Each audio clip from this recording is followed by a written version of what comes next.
Amazing. And here was the introduction of Jokic at the parade as well. Go ahead. I Dan. went to school with this. They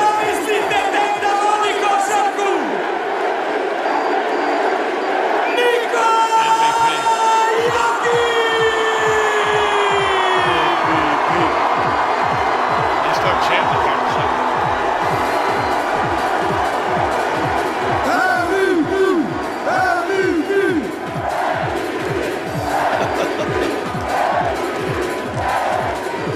Wouldn't it have been amazing if somehow Vic snuck on stage and called, Germany? Yeah. Germany. You are Germany's daddy. Oi, Germany. Deutschland. Take that L on the way out. Just like you did in 47. Oh my! That would have been amazing. Okay, rate the parade celebrations. Us versus Serbia. Well, listen, Denver was a party on both the Avs and the Nuggets, so I can't say the party went there. But the night times, the lights, the bonfires, the castle. What was the deal with the fires, do you think? Seriously, what was that? I think it's a medieval town, dog. That's right. Medieval. Yeah, I mean, come on now. That's how they're getting their heat. They're at a castle, so they probably had all them big metal things stood up there. Let's say, hey, put a little Bunsen burner and a couple logs on it. Here we go. It looked insane. Looked insane. It was awesome. It was awesome. I'm telling you, nighttime is that's a different deal now. We just don't have anywhere in Denver that would hold that many people with a castle and a balcony like that. You ever been to Shanahan's house? Oh, well, you his tell old me, ones? man. Yeah. I mean, but there's no the one thing for a parade, I'm just being just a pinch critical, is that it's set too far back from the crowd. Like it's hard to have that sort of vibe. But think about this. That was insane. Think about this. In Denver, when Denver wins the NBA championship, for example, so we'll just keep it in basketball, there's a whole lot of people in this town that are fans of other teams. In that country, no. At that part, hey, you didn't see anybody go, Deutschland, Deutschland. You didn't have USA. There ain't nobody. Yeah, they might. Hey, if you went turncoat like you two did on America, they might kill you out there. Oh. Yeah. So is it fair to say all those people are also Nuggets fans? Yes. A lot of them. All of them. Listen, Chris who Marlowe. Who's Bogdanovic play for? Atlanta last year. Okay. All right. I would love to do a poll of all of Serbia and ask them what NBA team they're a fan of. You got to think it's like 98% Nuggets. Bogdanovic has to be pretty damn popular, too. I got it. But come on, man. I mean, no, I get it. And you got Jokic won a gold medal. So I guarantee he was probably at the parade. Was he at that? Was that for everybody? Well, I don't know, but I bet he was there. Why? Jeez, I don't know, Dan. Maybe you could do a little research there. I wonder if that wasn't just for all the Serbians at the Olympics. So Djokovic would have been there for sure. It was. He would have been honored as well as them. It was for everybody. It was all the Djokovic, Serbian Olympians. All the Serbian Olympians. All right. So we just got the quick clip of when Joker came out. Right. But what I was going to tell you, Chris Marlowe's Twitter went from just like a normal, regular kind of guy Twitter to where all of a sudden he started calling out Sombor and started doing all this stuff, and it blew up like 50,000 people. He's got so many people from Serbia, from Sombor, Serbia, that now follow Chris Marlowe on Twitter. Just doing the podcasting thing a little bit, it shows your analytics. It was nuts during the basketball season. 7% of my audience was from Serbia. Is that right? It has dropped off dramatically over the summer. They do not seem to be as interested in the Rockies. Well, you know what? We got that Olympic wrestler that is now playing for the Bills. I mean, certainly we could find like some medieval dude from Serbia to play defensive line for the Broncos. The passion for their athletes, I don't know, man. It's kind of unmatched, man. It's insane. But there's more people in Denver than there is in that country. So you gotta remember that. All right, better parade, them or us? Better into the parade, them. I don't know if they actually had a parade. Did everyone survive? I don't know, man. That looked like the most dangerous thing I've ever seen. Yeah, in my mean, life. let's count. Although I guess sad reality, we had shooting in the doors. That wasn't at the that was like 6.64 million people in Serbia. Well, they so had it's about the size of Denver. I mean, Denver's parade. now 5 with the surrounding areas? All right, let's go to No Dumb Questions, my friend. Dan Tanner. Columbus, Hastings, and DMAC present No Dumb Questions. This is your safe space. Send us your not dumb question now. You're a smart guy. Tweet it, text it, or Twitch it. It's No Dumb Questions. Hey, I know this segment is called No Dumb Questions, but sometimes there are. With thanks to Old Chicago Pizza and Tap Room. Visit oldchicago.com for a location near you. No dumb question. We always talk about a bucket list. I'd like to go to, this. I'd like to see the Masters on Sunday. I'd like to do that. After seeing that parade, would a bucket list be? I want to be in Serbia when Nikola Jokic wins a medal in the Olympics. I mean, after seeing that last night, would that not be one of those events you kind of wish you were at? Yeah. I like even welcome to Wrexham. Would it be as fun as an outsider? Do you think it would be? If you were Nikola Jokic. I'll tell you this. For him, he's an insider. Yeah, there you go. I would love to go to a country that is incredibly passionate about a sport that I'm not all that familiar with, perhaps, and get caught up in their vibe from the start of the day to the game to the end of the day. Argentina, when they won a World Cup. I tell you, man, listen, man, I'm spoiled. We're all kind of spoiled to the degree of what we can do here locally with Denver. What I've been able to go to and attend in person is kind of ridiculous, so you take it for granted. I shouldn't, but you tend to. I'd love to experience what somebody else is experiencing that they feel that passionate about, and just go like as a fan and not even have to think about I'm tweeting something or covering or nothing. Just go and enjoy the day. You should try it sometime. Well, it's hard to do so, man. It's hard to do so here. It's impossible to do so here. But I guarantee you, if you'd have been there in the middle of that crowd and it started going that nuts, I'd love to. You'd have been on live stream right then going. He'd be hosting a podcast, interviewing people on the streets. It's good content. I'm not going to lie to you. It's tempting. Better than you've had so far. It's amazing that DMAC hates Deion Sanders so much. I mean, he's one and the same. You think I'm the same as Prime? Except minus 20 people. You're a social media whore. I know that much. Damn. Except you don't have 20 people at your beck and call. The tricky thing is, what event would you want to go to see that kind? I still feel like I mean, maybe this is just a front runner sort of thing, but I really would love to go to Wrexham, man, because I've watched that show so religiously. I just would love to I'd love to go see it. I guess that's on my bucket list. I don't know what I would see in Serbia that would equal it. I mean, it's not like the national team plays in Serbia, right? I mean, Not always. No, so I mean, it wouldn't be quite the same. You'd have to go to the championship event. I mean, but none of us knew that this was going to blow up like this. But if you told me I could have a ticket on a plane and I could go to the championship parade in Serbia to see that, yeah, that would be amazing. That'd be incredible. Do you guys anything that you'd want to see like that? Yeah, we've had this conversation a handful of times, but man, I'd love to do an F1 race, and if I'm going to do it, I'm going to. Where would you watch Monaco. it from? Probably Monaco. I mean, that seems to be the premier one, or I'd go to Dubai, one of the two. Yeah, but like at the race, like where would you want to be? Oh, I have no idea. Race? I don't know. It's a good question. I love F1 too. Don't get me wrong. Like I'm curious about. So the whole thing. I mean, every track's going to have its own like unique corners and most challenging spots, right? So it's got to be like each track's going to have a different premier location. See, I wonder if the whole F1 thing, though, is kind of like the Kentucky Derby. It's more about, like, the party you're at and the place you're at rather than I'm just watching the race. Yeah, it might be like the Phoenix Open a little bit.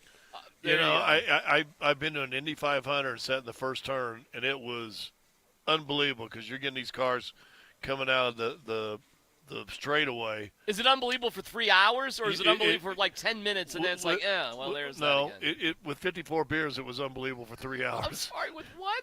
We drank 54 beers. Who's we? Oh, me and my buddy. You and your buddy? Does D-Mac not remember this conversation for real? No. I forget everything. Like, seriously. I'm the best, remember this conversation? I'm the best radio audience because I literally forget every single story. So every story to me is new. You and your buddy, Paul Shop. Here, do it again. Do it again. 54 beers at the Indianapolis 500. Yeah, 52 or 54, yeah. You lost count at some point? Yeah. Okay. You want to break that down, how that happened? Start about 10 o'clock in the morning with a Bloody Mary. Get in the car with your own cooler, and they let you walk in with a cooler, and we had a cooler. Come in with your own cooler. Gotcha. Yeah. Gotcha. Yeah, you're not buying 54 well, beers. Well, okay. No. All right. So you're walking in with your own cooler. Yeah. So you could only do that at a BYOB place, right? Yeah. All right. Let's break down the match just for a second. You're getting the cooler. How long's the event? Yeah, 2.5, 3. All right, so there's two of you. No, now that's actually not adding up. I got to be honest. But because the number of beers you have in your cooler, Yeah. I don't think 30's enough. The amount of beer per minute here is extreme. Very extreme. I'm just wondering about the packing process the day or night before or the morning of to say, better throw in another 20 beers. I think we had 60 beers we went there with and finished with 52. Here's my question, 8 though. left. Did you go into it with the challenge? Is that what it was? Hey, we're going to bring 60 beers and we're going to drink 60 beers? No, what it was because we had us two and our wives. Oh, all right. There were two other But it was the people. coldest Indy 500 in the history of the Indy 500. They didn't want to drink cold beer. So it was down to me and my boy. So you planned I for would say four. I probably had over 20. Wow. All right. The guy is drunk. Unbelievable. I don't know how you made it. How'd you get back? How'd you get home? I don't remember. Hey, he's here today. I think my buddy Randy's wife was pregnant, so I think she drove us. Got home.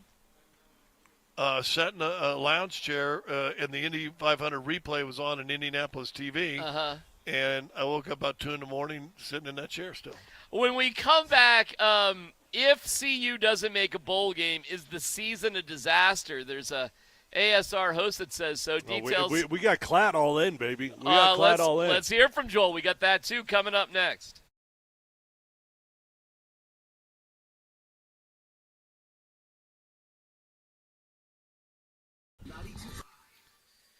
Hey, it's C-Mac for Old Chicago Pizza and Tap Room. The unbelievable lunch combo is going on right now till 3 o'clock. This is amazing. $9.99, unbelievable lunch combo. Get a cheesy 2-topping individual pizza on a flaky handmade crust and a crisp garden salad with an icy fountain drink. It's all under $10. I mean, this is fantastic. It's delicious and generous, and it's at Old Chicago. Weekdays until 3 o'clock. Dine in or call in. It's for a limited time, but that's $9.99 for lunch. That is a great deal. And always keep in mind, Old Chicago, in terms of their scratch-made crust, legendary. It starts with that good dough. You can pick from 3 options. Chicago-style tavern thin, OC thick, that's deep dish. And then you got the ale crust infused with real beer. I mean, again, excellent. Spectacular. It's Old Chicago, founded in Boulder in 1976, legendary from then till now. Find your local Old Chicago at oldchicago.com.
That's why I've said all along, and people like when I say this, they raise their eyebrows. If you don't get to a bowl game this year, it's an outright disaster. Yeah. A disaster, not a bad season. Listen to me. If you don't qualify for a bowl game this season in year 2 with your quarterback and the new personnel that came in and a new league, it's a disaster. Not a bad season, a disaster. All right. By the way, thank you to Monica. Thank you, Monica. We love free stuff. She just came over. Thank you. Delivering drinks. Smiles. Smiles. High fives. Love it. Scott. Thank you, Monica. That was very, very nice. generous. Very Very Arnold nice. Palmer's. Yes, that was very sweet. We're at Safeway at Mineral and Broadway. Okay, is it a disaster if CU doesn't make a bowl game? You know, it's funny hearing Vic say that. I do agree. I do. A disaster. But what's funny about that? Yes, I actually do think it's a disaster. I mean, disaster. If you've got a let's say worth realistic top 5 quarterback, top 5 pick in a QB, right? No doubt you do. You've got a top 10 pick in Travis Hunter. So right there, you've got 2 top 10 picks on the team.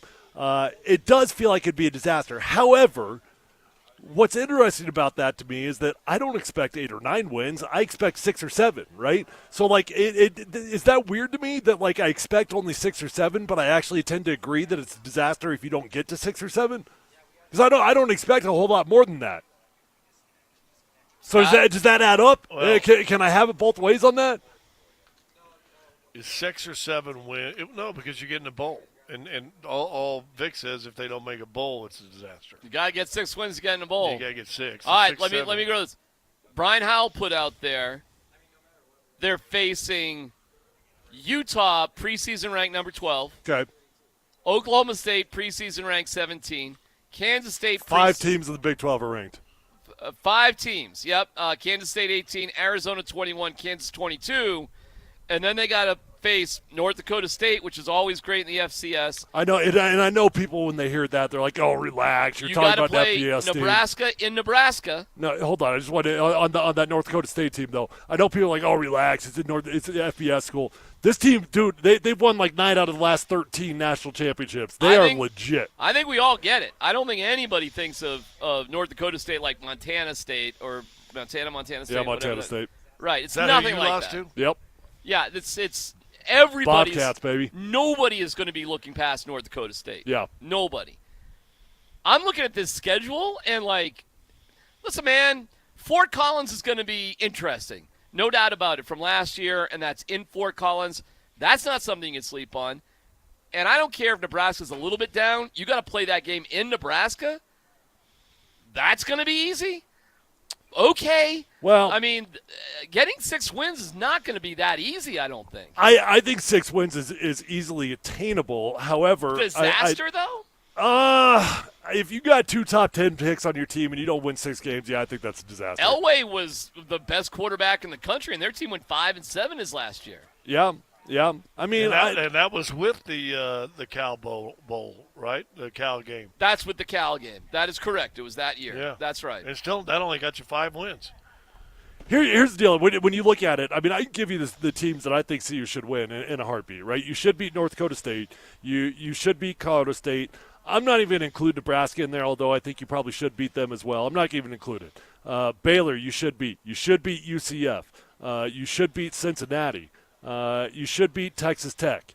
That's 6 teams that I say you should beat. Now, other now than that, now we're talking like you got to get some wins to get some good teams. Now, beating an FCS school, that counts as going to bowl, just the number of wins? Yeah, it does.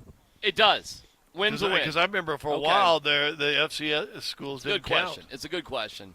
Well, you know what? I just threw that out there like I knew the answer to that. I guess I don't know the answer to it. I'm assuming that it counts. It probably can't help your RPI though, right? Like, well, but that doesn't matter for CU because they're not going to be in the conversation for a playoff team. Oh, okay, all right. Is that what Prime would say? No, it's not what Prime would say, but that's what I'll say as a realistic Buff alum, as a realistic fan. I do not look at this team like they're anywhere close to be ready to compete for a playoff Let's team. hear what our boy Joel Klatt would say. Is Joel's high? Go ahead, Dan. Roll Joel Klatt. Colorado's a dark horse for this thing. I would be insane to not put Colorado in there as a dark horse for the Big 12. They're really talented. They might have the best quarterback in the entire league, and their skill position players are insanely talented. This is a team that went from 1 win to 4, was really threw away a couple of other wins, should have been a bowl team last year, and everyone's like, well, can they go to a bowl? Can they go to a bowl? What are you talking about? Like, this team, I think, is an 8 or 9 win team, which puts them in the conversation in a deep quality league for a potential bid to the Big 12 championship game. If they keep Shedeur Sanders upright and he can throw to some of these talented players on the outside like Travis Hunter, watch out. Colorado's going to win a lot of games. They've got a difficult stretch early. North Dakota State, they play early. Nebraska, they play early. If they win both of those games, then watch out, because guess what? It's going to be 2023 all over again. That hype train is going to be barreling down the rails, and I might be driving it. You never know. You never know. Shedeur is really good. And I'm telling you, they rebuilt their offensive line. They rebuilt their defensive line. I think Colorado's got a chance. All right, Joel, appreciate it. There were 66 voters for the preseason poll. 66. I'll give you guys a nickel if you can name me the one journalist that picked CU at 25. Sean Keeler. It was not Sean Keeler. CU.com. It was not CU.com. But it's a great thing to look at, man. It's like got every writer, every person, and you got 25 picks. And one dude picked CU at 25. And that's the only Joel vote. Klatt. Joel Klatt. It was not Joel Klatt. I don't know if Joel actually has a vote here. Oh, it's not in alphabetical order. I don't know if I can find it quickly. Deion Sanders but Jr. It is a Fox Sports guy. His name is Mike Hill.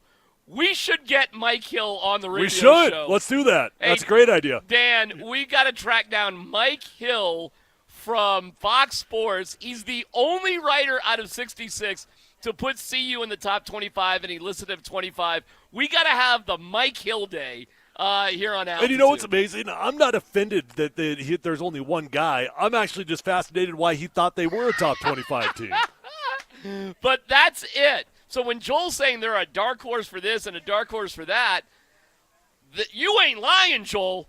I mean, the people, this is 66 writers that all do college football. Joel's talking about the first few games of the season. I'm looking at the tail end like, hey, man, you might go 0 for 3 in the final 3 games of the season. So it doesn't matter how good of a year you have. If you don't finish strong, it just doesn't feel good. Your final 3 games, you go to Utah, who's ranked number 12. You go to Kansas, who's 22. And then you got Oklahoma State, who's number 17. Like, come on, man. That's a tough stretch to finish out the year. But correct me if I'm wrong. If you win the Big 12, you're in the playoff for the national championship, right? Yeah. If you win it. So Joel is saying CU's a dark horse to be in the playoff, and they got 1 point in the preseason. That would be like the season of okay, all time. Can I say all this, though? And I don't agree with Joel. But I don't think Joel is insane. Allegedly, Shedeur Sanders is supposed to be the number 1 pick in the draft, right? Could right? be, arguably. He's the betting favorite to be the number 1 pick in the draft, according to Vegas right now. Yeah. If you got that dude on your team, does it not add up that you should be able to make 8 or 9 wins? Who was the number 1 pick in the draft last year? Caleb Williams. How many did USC? 7. I think they had 7. It was a bad year. It was a bad year. He was crying multiple times. He was going to go home and watch Netflix and pet his dogs and paint his nails. By the way, wins against non-Division I teams do not count toward the number of wins. Is that right? So North Dakota State does not count. Unless, at least, well, there's a caveat. Team may count it towards that win total only if the FCS team has awarded at least 90% of the scholarships that FCS rules allow them to award. You lost me at FCS. I don't have the rest. Well, then it's going to count because they're going to get all those scholarships at that school. So we got some research to do. Yeah, it'll be interesting to see if it counts or not. Okay, well, why would they schedule a game that wouldn't count? It's got to count. You want to get wins, and they probably, somebody in the department, not Rick, going, hey, North Dakota State wants to play us. And it only costs us $50,000. That would be insane. It's going to count. It's got to count. Yeah. Because you could schedule a game. If there's ever been a school in FCS that is going to get all the scholarships, it's that school. Yeah. All right. interesting to think about. I personally do not think it'll be a disaster if they get. I think it'll be a great accomplishment if they get to 6 wins and get to a bowl game. I wouldn't consider that. But you say disaster.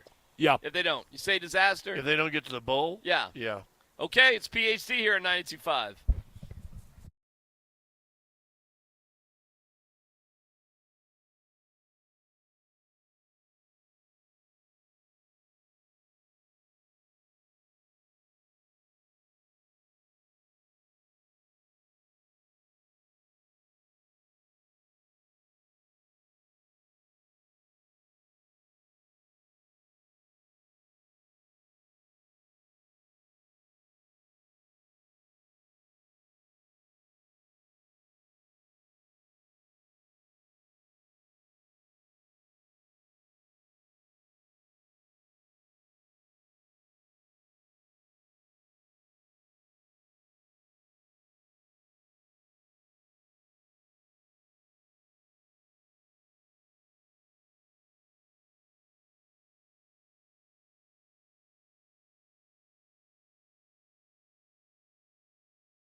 Yeah, it's really important not to take sacks. It's all about knowing where your outlets are, knowing when you're hot, knowing, having a good feel for the pocket, and it's just being on time, being in rhythm, and, if your 1 or 2's not there, getting to 3 in a quick manner. And I always say, I feel like I can take a 3 hitch and throw and get the ball out without them physically being able to get to me. I think it's all about a quarterback's timing, and offensive line did a great job today keeping us up, and they're going to continue to work to master picking up blitzes and making sure that we're on the same page of protections. But all that is work throughout the week. But it was good to get out there in a real game and fill that pocket and, like we said, just get the ball out in time, and usually you can avoid sacks.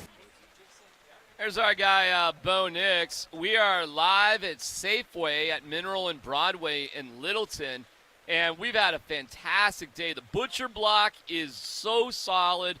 Our guy Bob is grilling up. We got the chicken and the cod. We got some pork chops, salmon filet on the way. We had the tri-tip and shrimp. I mean, it's all about putting the perfect marinade and seasoning on your items from the butcher block here at Safeway. And Safeway does it better than anybody else.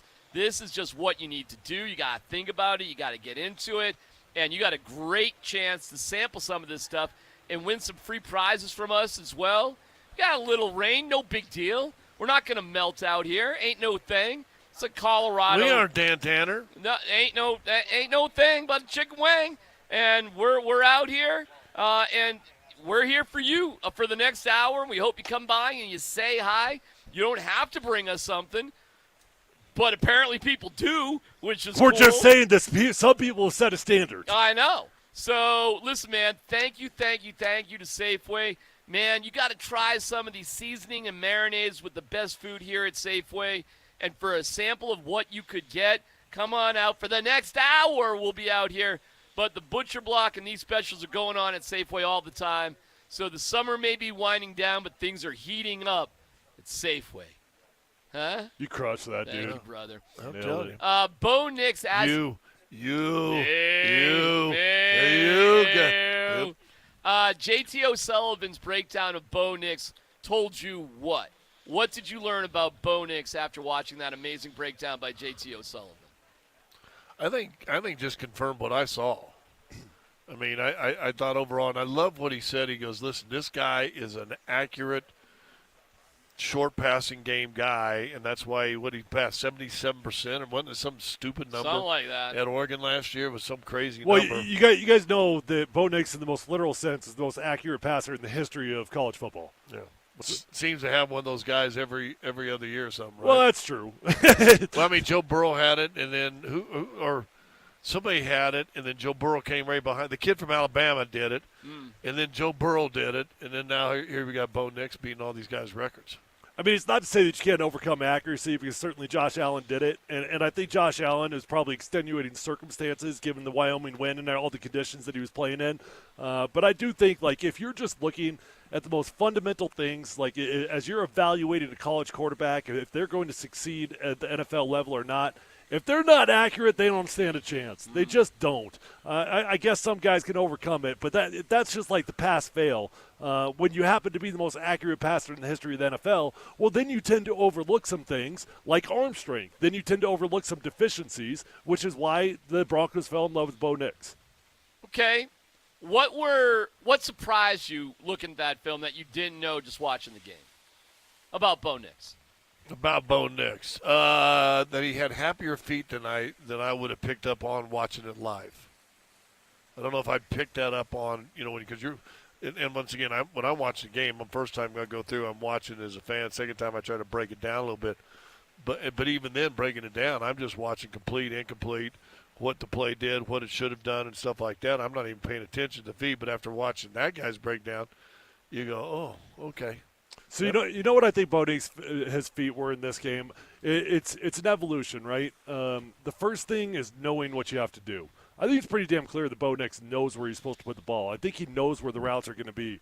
But where the happy feet come in is, do you trust that it's going to be there, right? Do I trust that my second progression is going to be there, or am I going to get a little bit of anxiety about it, and that's when your feet start running? So I think that Bo knows the job, he knows the assignments, but he's got to trust it a little bit better. But I mean, even there, come on, I think we're overanalyzing a little bit if we're going to get hung up on his footwork. Big picture, that was nothing but a win of a performance. What are, when you look at habits, correctable or they're institutional? Meaning, Tim Tebow just really couldn't throw a football the right way. I asked Brady Quinn about the mechanics of throwing a football. How many reps would it take to fix something? And he looked down at me because I'm short. And he goes, thousands. And the way he said it. Well, it's 10,000 is the general rule, right? Brady said, he said thousands as if, never. It's too many for Tebow to really fix, this. Well, what's the old adage? And I don't even know if people say it anymore, but it's not, because people used to say practice makes perfect. No. Perfect practice makes perfect. Okay. Yeah. So do you think these little issues that seem like little issues with Bo Nix are something that he's always had, or maybe it's just – well, ironically, I actually happen to think that Happy Feet is one of those things that can be one of the most difficult things to coach out of a guy.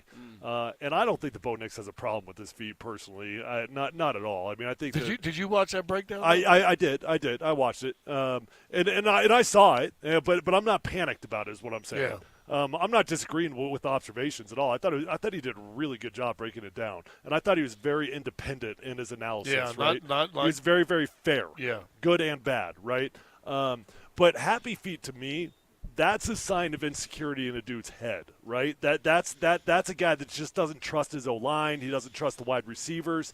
And I don't know how you coach that out of a guy. I don't think that Bo Nix has a problem with it, but guys that go to the extreme with the Happy Feet, they're all over. Like Russ is a great example of it. Russ just doesn't trust anything. He doesn't trust anything about the offensive line. He's going to roll out. He's not looking at the pocket. Like, my favorite part about what Bo Nix has done so far when he gets out on the scramble, how does he get out on the scramble? I'll ask you guys. How does he get there once he makes a move to get out on the run? How does he get there? Yeah, like if he's going to take out to the left, he's going to take out to the right. What like how does he get there? Well, vision and feet. Yeah, vision and feet, right? But he usually steps up into the pocket and he finds a vacancy to the left or the right. Whereas Russ, I'm just default. I'm going backwards and I'm spinning out. I'm not evaluating what's in front of me. And I think Bo Nix is doing a pretty healthy job of evaluating what's in front of him. After watching this one game with live action,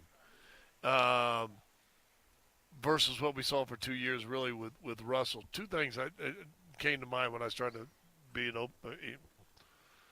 honest, if I will. One, I agree with you. I don't know if he ever trusts his line. Two, I think he was always looking for a home run. Yeah. And I think that got a lot of sacks. Mm-hmm. Some of the criticism on Bo was, well, he's never looking deep. And now we got the opposite problem, probably. Yeah, and maybe so. Yeah. But guess what the opposite problem is going to do? It's going to get you 2nd and 6, 2nd and 7 instead of 2nd and 10, because I think Russ always was looking for the home run and moving so much. And listen, I was shocked how short he was when he came in Russell training camp. Yeah, I mean every time. You see it on TV, but until you see it in person, until you see it in person, it's you realize pretty crazy, isn't it, dude? When you've got 6'5", 6'3", 6'4" across your offensive line, and this guy's about 5'9", I'm like, yeah, he better probably move around because he can't see nothing. He doesn't hit the open of the field. Well, guess what's in between the middle of the field and Russ? 6'4" dudes. Yeah. And I think that affected him. I really, really do. So how was he able to get over that his entire career pretty effectively? Had a monster running game for most of his career. Had a monster running game, younger, more athletic. Probably at the end of the day, that's what it came down to, a combination of those. He was constantly getting himself out of trouble. He had to. He was just a great athlete when he was younger. I've told you this story before, talking to one of Russ's former offensive coordinators, and this is when Russ was in his prime. And I was talking to his coach when he was his current coach, right? And he said, by far, the most difficult job I've ever had as a play caller because the dude flat out balls, but he doesn't do anything that I ask, right? Which Sean Payton didn't want to put up with. Right. He doesn't do anything that I ask. Nothing goes off on schedule the way that I design it. Right. You know, as a play caller, you design a 3-yard play in your head. You design that, right? So I need to trust you that you're going for 3 yards and not 15 yards. So even at his heyday, though, he would drive his play callers insane. So let me ask you guys, when you're watching film with the team day after a game, you guys know how the play is supposed to go.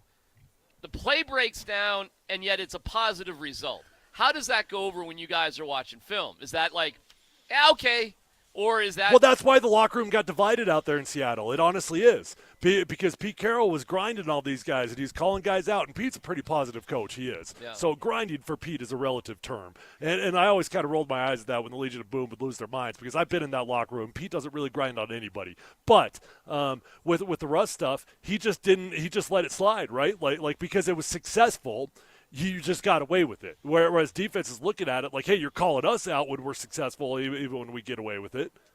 So it's a good thing or a negative thing? It's like, okay, we're fine. Or... I don't know. How would you like coaching J.R. Smith, right? Like it's fun. It's fun when it's there, but damn, does he drive you insane? Yeah, that's a good point. I will say this, question. As far as having Bo Nix now and having seen 2 years of what we have with Russ. And listen, I thought Russ toned it down last year. Yeah, he did. I thought he was a lot better last year. But I still see the height thing being a problem in the pocket. Yeah. You still see moments with the number of sacks he took of always looking. I mean, he wasn't going to take that 3-yard dump off very often. Except you know what he did in the 5-game win streak. He's dumping off the running backs left and right. Oh, he dumped off the whole year. And but he still got sacked however many times because he did, but he didn't throw as many interceptions. That's true. true. His completion percentage went up. And it's funny, J.T. O'Sullivan in the video says, hey, man, let's be a little bit careful about completion percentage because you could complete short passes all day, and it's a little bit misguiding. There's probably a better analytical way to look at it. As far as I'm concerned. In Oregon, just on that point, though, Oregon last year had the least pass attempts, or the most pass attempts, of 3 yards or less in the entire in all of America. I guess we should not be surprised. But what I think is important is what was your third down convergence percentage? I care way more about that. Yeah. And how do you do in the red zone? But you may be converting on third down as a team because you're able to just dink dunk, all this sort of little stuff. Well, and points. Like, is it all adding up to points? And for the Broncos, at least in that preseason game, 7 of 13 on third down, 4 of 6 in the red zone, and really 4 for 4 when you want to look at it because they could have gone for a touchdown with 8 seconds to go at the end of the first half, and they took a knee on the last play of the game or whatever to bang out the clock. So you completed in the red zone, you completed on third down, and you scored points. Yeah. And you could have scored 41 points if you really went for another touchdown. So, hey, man, dink and dunk all you want. What do we care? I think that's great. It's actually surprised me a little bit how concerned Mike Sanford has been about his arm. And I do think we should pay attention. When Mike Sanford continues to harp on that over and over and over, because I'm telling you, most offensive coordinators fall in love with quarterbacks like Bo Nix. Just keep the chains moving, man. I just want to know you're going to do exactly what I ask you to do. If you're going to tell me 7 out of 10 third downs or something like that are going to be third or 3 or shorter, I'll take my chances, man. I will seriously take my chances. But this is where Mike's right. It's really like the RPO throws that the arm strength shows up the most, man, because that window is so freaking small. And it's not that you're throwing the ball 70 yards down the field, but can you get it there on time in a tight window? What did you do the Mims touchdown Hey, throw? he hit it on time. Right? Yeah, he hit it on time. We have a serious injury to a quarterback in the NFL. We'll react to that with Let's Football Go coming up next.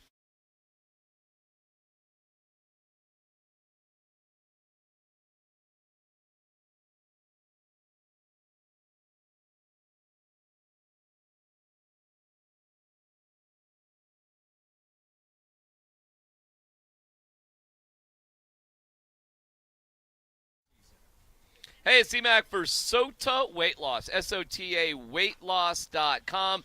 Dropping 40 pounds with Sota over the winter for me was incredible for what I wanted to do this summer. So just think to yourselves, if you drop 50, 60, 70 pounds over the next few months, took me 4 months to lose that weight, keeping it off under the maintenance program, and then just living my life. And it was easy. There were no shots. There were no pills. There was no starvation. It was nothing like that. There was a nutritionist. There was a smart style to living my life. There was accountability that made sense, and it was easy.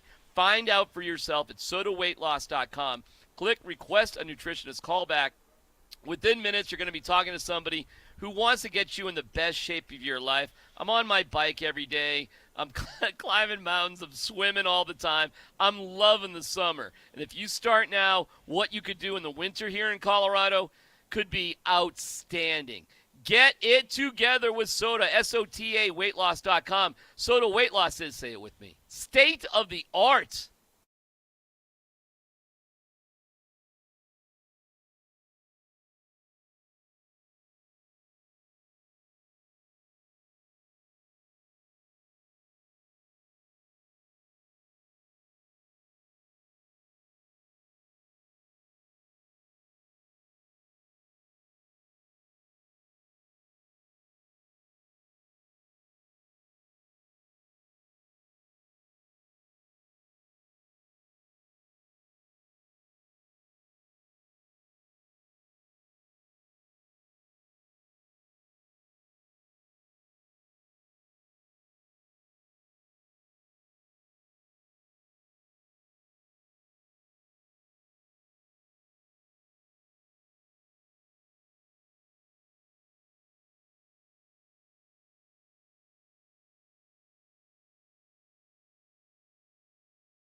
Oh, we love Mountain High Appliance. Find them at mountainhighappliance.com.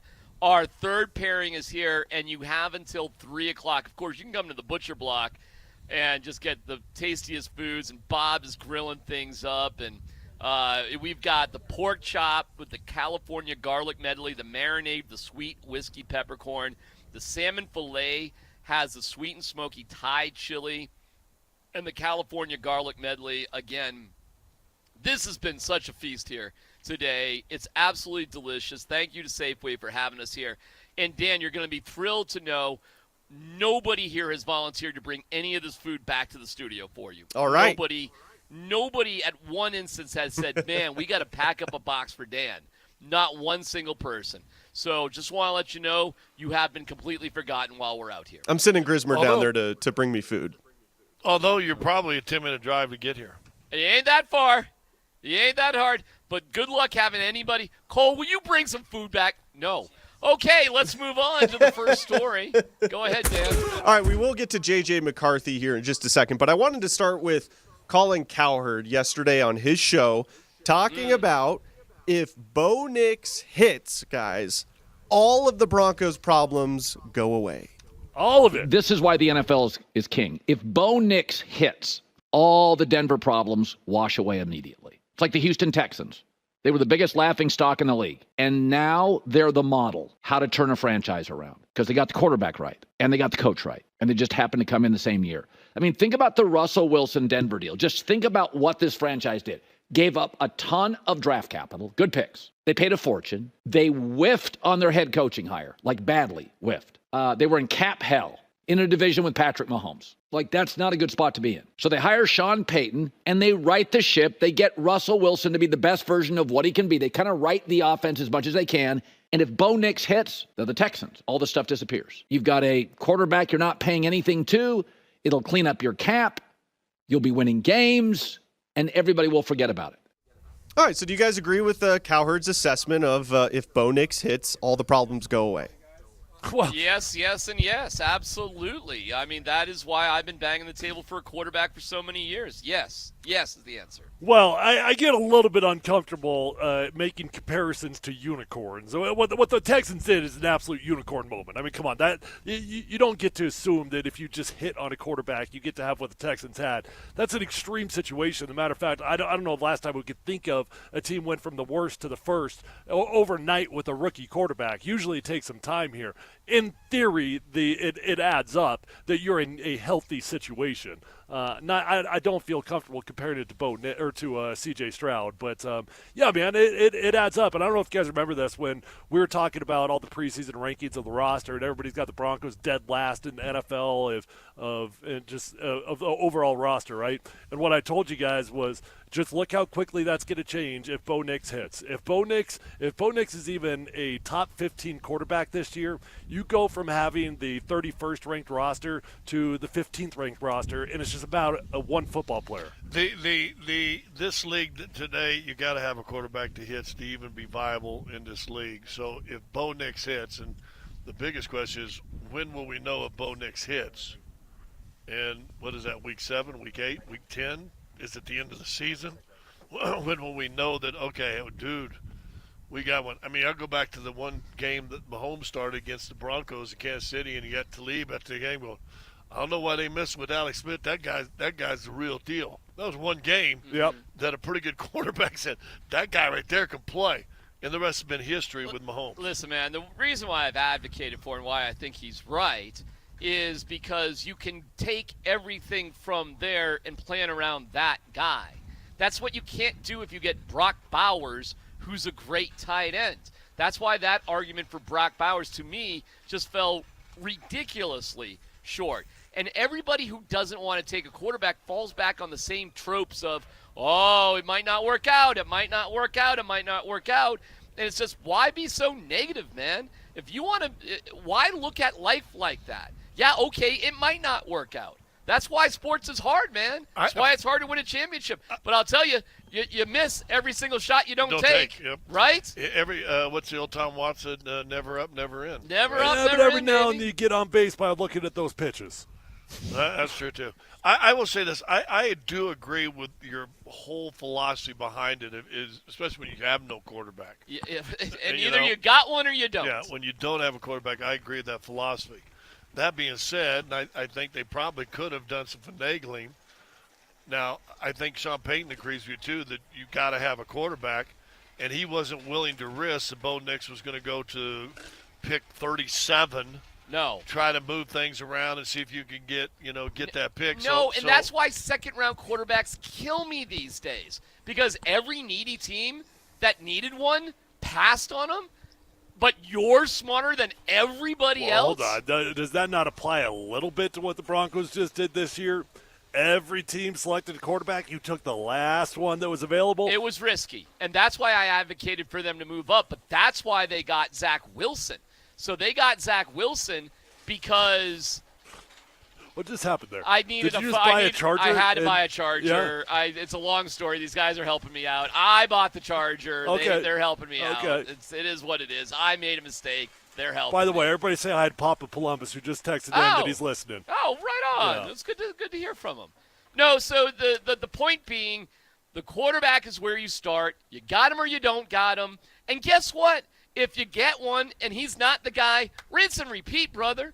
And the fact that John Elway didn't draft Josh Allen because you got burned by Paxton Lynch, hey, man, I get it. John admitted it was his worst mistake ever as a GM. But that bad decision, which was painfully bad, was in 2018, and we are in 2024, and there was still hesitation about drafting a quarterback? Come on, man. Let's go. Well, listen, I think they took a swing on two guys because I think Zach Wilson was a swing also. Well, he was break glass in case of emergency, brother, in case they didn't get Bo Nix. But I think they swung on him, and here's where I will agree, and where being a little arrogant probably may work out for a Sean Payton. The one thing, and I'll ask you guys, Sean Payton believes in himself, right? Absolutely. I mean, this guy believes in himself. See what Mac Jones did in Jacksonville the first game? See what he did? No, I did not. 9 of 11, 98 yards. Okay. Freaking driving the team down. Well, are we sure he sucks? As I'm saying, now getting out of a situation that might have been kind of painful. Right. With a guy who's a coach there, who's a quarterback, Peterson was known as kind of a quarterback guru guy. Right. Aren't they all? And then, no. But then they all say they are. But then all of a sudden, at one game, but you're like, dude, he sucked though. Well, you know who's not a quarterback guru guy? Bill Belichick is not a quarterback guru guy. He's not. And I don't know what they got going on in New England now. And guess what? Who's not a quarterback guru guy? Our friend there in Vegas with the Raiders ain't a quarterback guru guy. So best of luck, y'all. We got a quarterback guru guy, okay? We do. Quarterback guru guy. I love it. We got quarterback guru guy. We got a guy who played quarterback. Can we just call it QGG for now? We can call it QGG. We got a QGG. And guess what? Shanahan's a QGG. I believe in Sean Payton. I do. I think he's a dang good head coach. I think he knows football. But the reality is he's never done this before. So he's never had to develop somebody. He hasn't had to play this game before. He hasn't had to really develop a franchise guy. No, right. But he's been a quarterback. He's worked with a Hall of Fame quarterback, and he's an offensive guy start to finish. And he's made a lot of not a lot, but a handful of average quarterbacks look pretty dang good. He made Teddy Bridgewater look pretty dang good. Jameis Winston looked pretty dang good. Absolutely. Somehow he made Taysom Hill turn into a $25 million a year guy or whatever he is. Absolutely. Wouldn't we rather roll the dice with that instead of frumpy Vic Fangio hamburger in a steakhouse? Although, didn't we just say that Teddy Bridgewater was 7-4 with Fangio? Teddy was good. Maybe. He was, but all right, was he with Fangio? D-Mac will never admit Hold on. D-Mac will never admit it, but Fangio wasn't nearly as bad of a coach as he thinks he was. All right. Was that with Fangio or was that with Pat Shurmur? If you want to give the credit to Fangio, fine. But he wasn't. But D-Mac, that's fair of Pete Carroll. Pete Carroll is a defensive coach. Bill Belichick is a defensive coach. I mean, all these defensive coaches, it's not going to be them, but it's about the guys that they hire. So is it going to be Sean Payton or is it going to be Davis Webb? Well, I think this one's different. I think this one's Sean Payton. Next story, Dan. All right, J.J. McCarthy, taken 2 spots before Bo Nix, will undergo surgery to repair a torn meniscus in his right knee. A determination on whether McCarthy will receive a trim or a complete repair will be made during the procedure, with the two options having vastly different recovery timelines. McCarthy complained about knee soreness over the weekend and underwent an MRI on Monday night. So Sam Darnold is your likely Week 1 starter for the Vikings. All right, well, what's the difference? Well, I could be wrong on this. Turns out, although I not like Vic, I don't call myself a doctor, although we do have PhDs. I believe if it's just the cleanup, honestly, it's like a 2 or 3 week maximum type of recovery. And if you really wanted to push it, you're in the middle of the year, you could probably get back out there quicker than that. I don't know what the reconstruction timeline would look like, Scott. Maybe you do. I think it's 6 plus 2 months probably. Yeah. Okay. But even that, you're not talking about like a year-long deal. I tore my meniscus, had surgery. I went with an ACL, though, tear at the same time. Well, of so course, this is just a meniscus. Not just, but it's not great. It's not great for him. It's not great for the Vikings. And, hey, you pay Sam Darnold $10 million a year. We'll see. Man, I could be wrong, but I got one guy in mind that tore his meniscus in the middle of the year, and I swear he was back that week. Dude, I'm not even kidding you. I think Stink did that one time in his playing career. I think he had it done on Monday and played on Sunday. Stink had 4 surgeries at halftime one time. He came back and played in the third quarter. Stink's a little generous in what he qualifies as a surgery. Stink has had 72 surgeries. He just had a surgery an hour ago. I think Stink counts a PRP as a surgery. Wow, I was just joking around, but that sounded a little bit more serious. No, I stand by it. Okay, next story, Dan. He'll hear about Let's go back Let's go back to the Colts-Broncos game because, guys, we have a Colts fan that made this song before the Broncos-Colts first preseason game.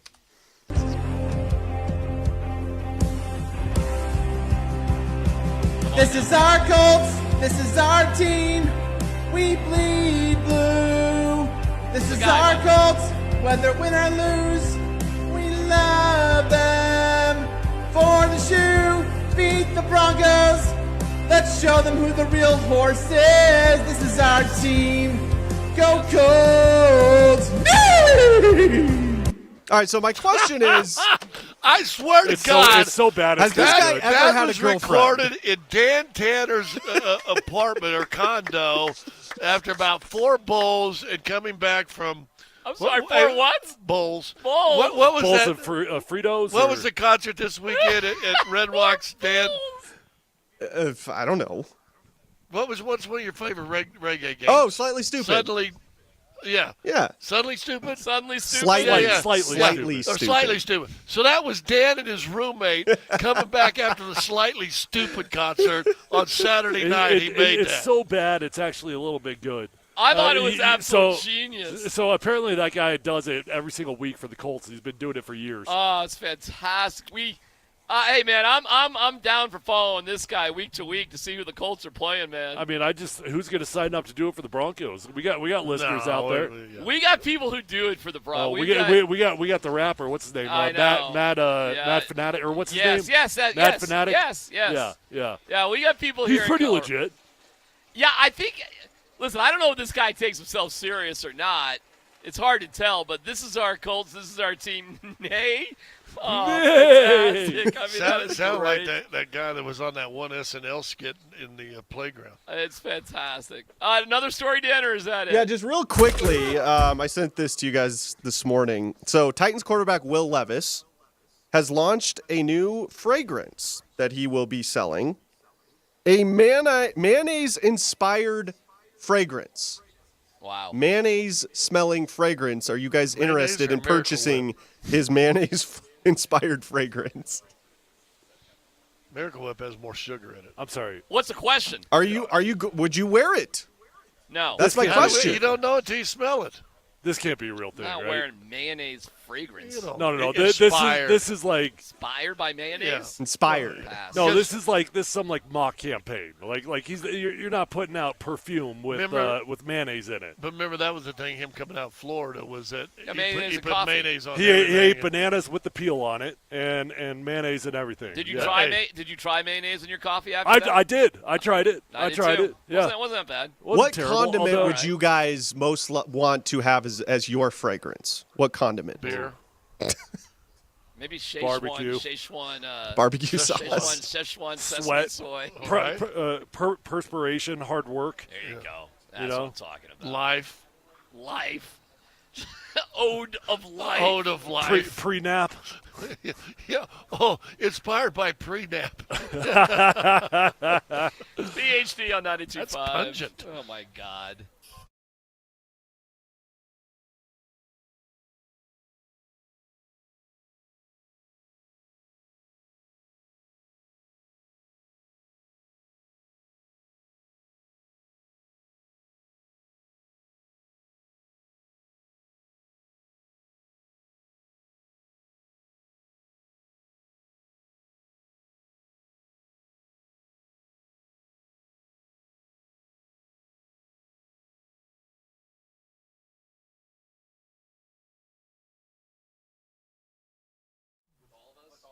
All right, check it out. If you're in the market for a new vehicle, stop wasting your time. Don't drive all over the state of Colorado trying to find a new car. Go to Phil Long Ford because the inventory is incredible. It's as strong as it has ever been right now over at Phil Long Ford. Tyler Plum's here.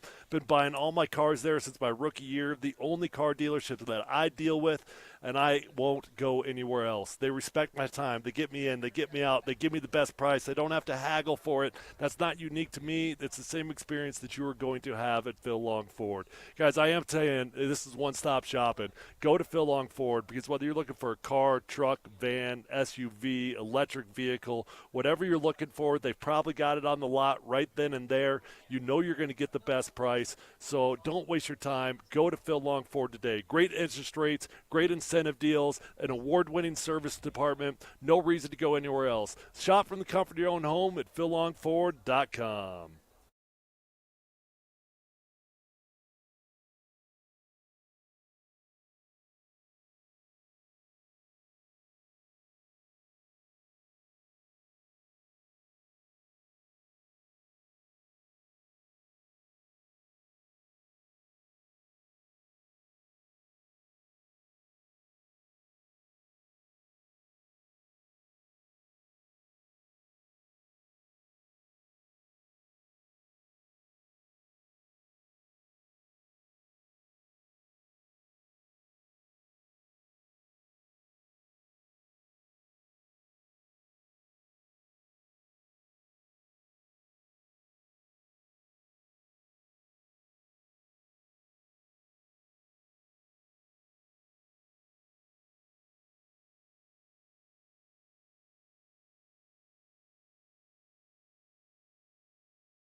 All right, man. Thanks to Safeway here at Mineral and Broadway.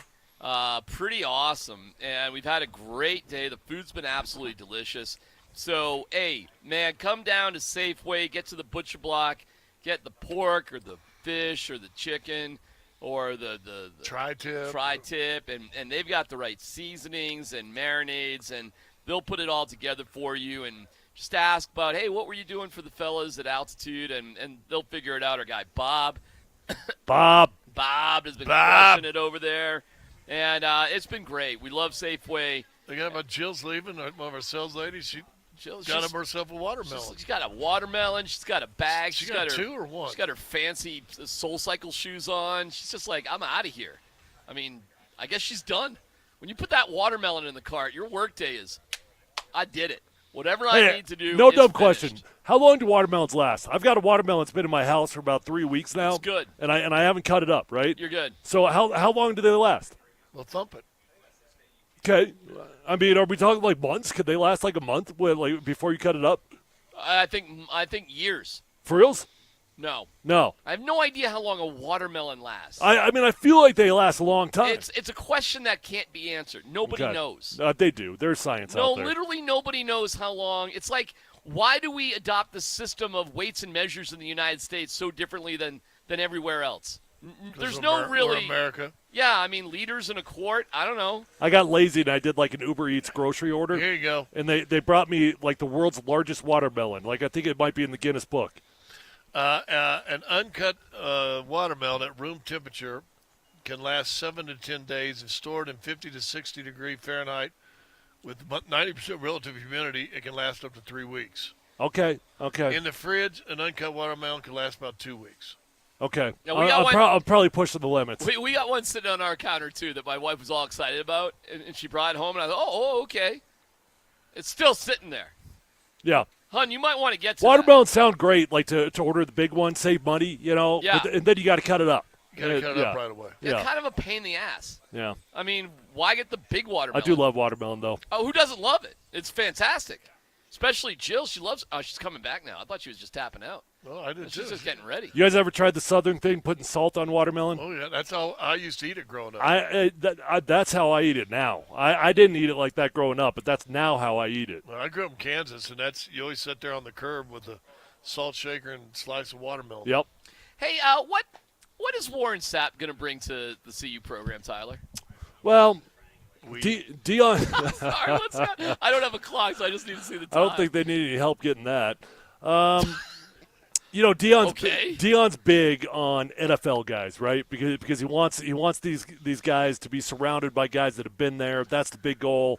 You know, I hope that Warren Sapp is all in. I think he is. You know, to be a graduate assistant, which is what Warren Sapp is, you have to be technically enrolled at the university. You have to take classes, right? So is Warren Sapp going to class? I guess so. Maybe he's doing an online class like Shador's doing. At the end of the day, veteran guys like Warren Sapp are best in small groups, right? In my opinion, right? Getting guys one-on-one, working on technique one-on-one. Maybe not the best of the big picture and all the organizing and stuff. And so honestly, I think in a GA role, it's a pretty damn good role for Warren Sapp. I think he'll have more conversations than maybe any GA in the history of pro or college sports. Yeah. He had a press session today. He did. He did, and he used a gun analogy about we got a 38 and we got the ammo or whatever. And, you know, I got one of our buddies sent me it. And the thing was, like, is Warren Sapp just going to do something kind of embarrassing? Who or cares about the gun analogy? Did you not see that press conference 2 weeks ago? Well, or last week? No fears that Warren Are we Sapp, been out of shape about the gun analogy? No, I'm asking a question. I'm not. But is Warren Sapp going to do something with the best of intentions that is just going to go kind of crazily sideways? If any coach on his staff, could Warren Sapp be the guy that grabs a face mask? Well, yeah. Like, I mean, it's not like he doesn't have a history of going off the rails in a few different things in life. Like, is there a little bit of a risk that Warren Sapp is some sort of detriment, not not an addition but a subtraction. I mean, don't forget, it took about 10 months to get the Warren Sapp deal done. It felt like forever that Deion announced that Warren Sapp was going to be on the coaching staff. And then there was a lot of stuff going on behind the scenes with Boulder folks, and we can't have Warren Sapp up there. Deion ends up getting his way, but it took a while to even get him in the building. I get it. He had some hoops he had to jump through. Yep, That's right. So we're good with Warren Sapp. I'm totally good with Warren Sapp. Yes. We'll see.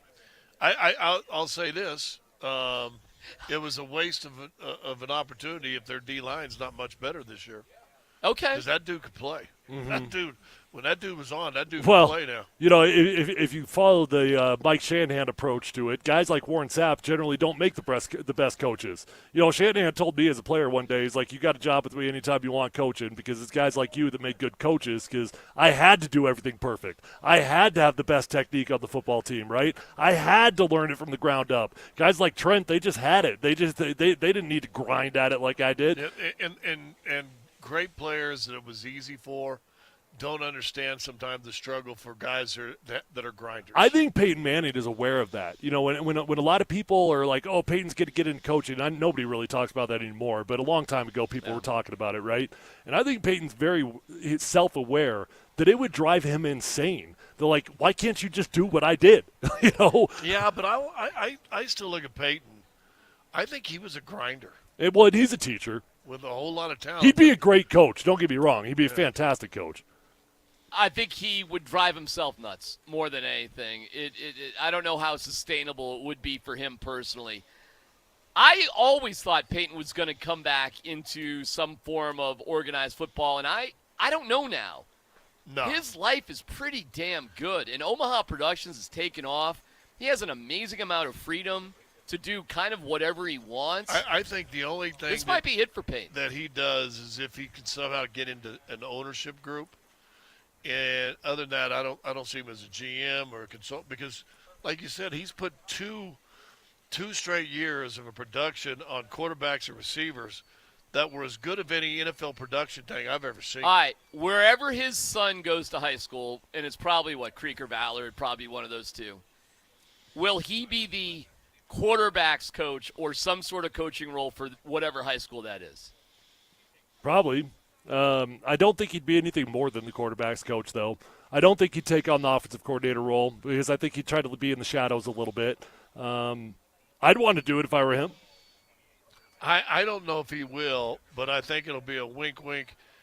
Peyton's going to be here on Tuesday, so make sure. There you go. Something more like that. You know what? I tend to agree with that, actually. 3:30 to 4:15. So our game game day, he's in the stands. Yeah, as a dad. Tuesdays, I like that. He's, Tuesdays, he's with the quarterbacks for a 45 minutes to an hour session. Is he watching film with them on Thursday nights? Probably. Or whatever. I guarantee you what. Or you know what? Tuesday's going to be our full day. We're going to take for an hour, and then we're going to watch film afterwards. But on Friday nights, he's in the stands. Yeah. Not on the sideline. That kind of tracks. And that's what I was saying. Like, I don't see him do anything more than the quarterback's coach. Like, the least he could possibly do to be in front of the program. Peyton Manning's shadow coach. Yeah. With the organization. Like I'm really there every day, but I don't want people to know I'm there every day. I think he's over at the Broncos a lot more than people think. I think he's a pretty regular visitor over there. I don't know. Like, what does that mean? I think he's just a comfortable presence when he wants to be over there. I think he's quiet. Well, he goes to every freaking game. I mean, he goes to right. every single game. I know he does production work over there for a variety of different things, and I think he's got a very good relationship with Greg Penner. So, you know what? I think Peyton's in a pretty good spot in life. I think he's well established here. Clearly, he'll be here for Marshall to go through high school, and then, we'll see after that. He's got a daughter also. Is his nephew? That's right. That's right. They're twins. That's right. Is his nephew going to start at Texas? I don't know what that situation Not this year, no. is. And it's pretty amazing. Isn't that amazing? He announced he's committed to staying there. He's not running. He's not going to take the NIL deal somewhere else. He's going to wait his time, and he's going to play at the University of Texas. So the highest recruited, most sought-out prospect in the country is going to wait for 2 full seasons. And that feels insane, but dude, he's got a baller in front of him. So he may play 1 year of college football before he becomes a pro? If he Well, balls. Didn't Peyton stay the whole time because he loved the college experience? I believe he did. Bo Nix stayed the whole time. That's a tricky one, man. You're draft eligible after only 12 starts in college. Well, it doesn't matter the starts. It's 3 years. How about So that? But I'm you- talking about you- how much experience you have playing football. You know. How about the kid? I don't know his name, but he's down in Texas.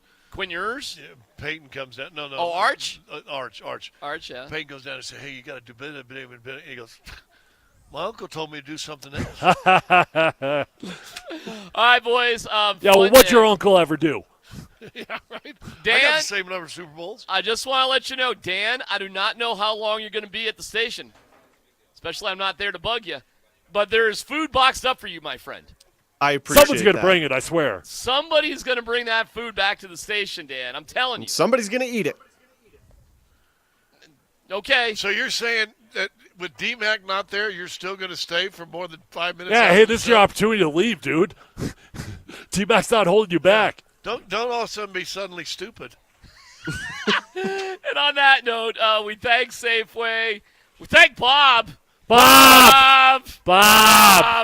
And we thank you guys for listening. Nate and Andy coming up next.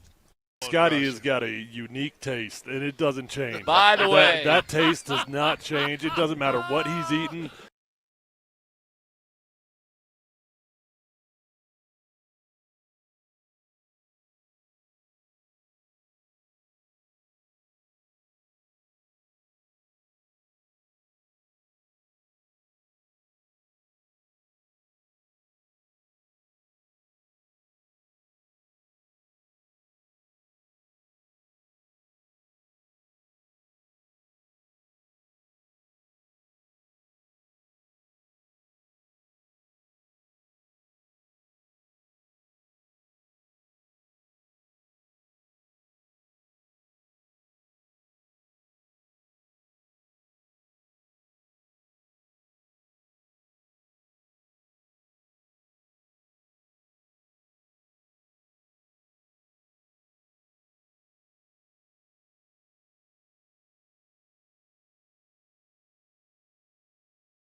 Denver, Colorado.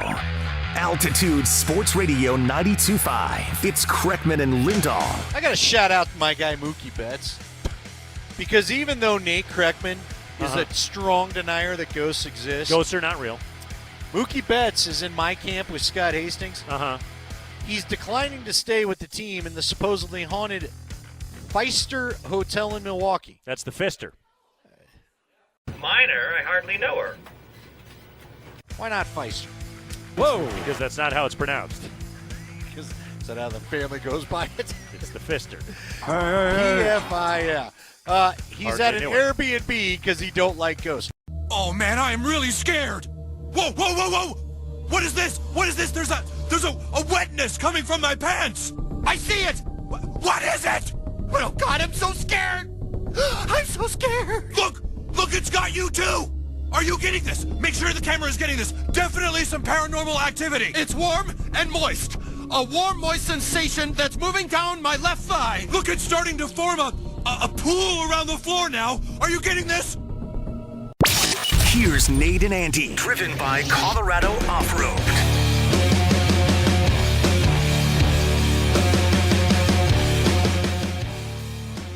So, Andy, I actually, we got into that whole Mookie Betts doesn't want to stay at the Pfister Hotel in Milwaukee. You're positive thing because yesterday. it's Pfizer. Why have you stayed at the Pfister?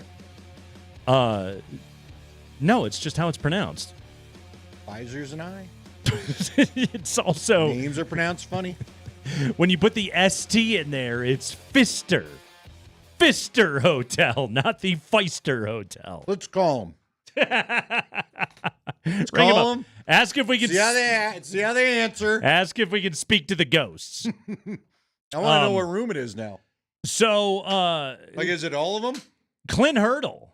Okay, is he weighing in? Clint Hurdle. Let's get him on the show. Give him a shout.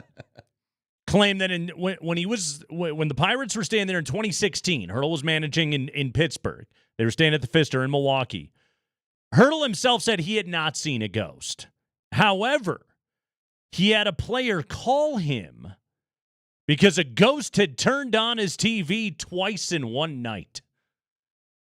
Are we sure this dude didn't just roll onto his remote? I do that sometimes in the middle of the night. All of a sudden, hold on. I'll wake up and have SportsCenter screaming at me at like 3 in the morning. Hold on. What was on? It's a good question. What did the ghost? Did he? Now, are you making up a story because of a charge on the bill they're going to ask you about? The ghost order an adult film? The ghost. The ghost saw Casper the what?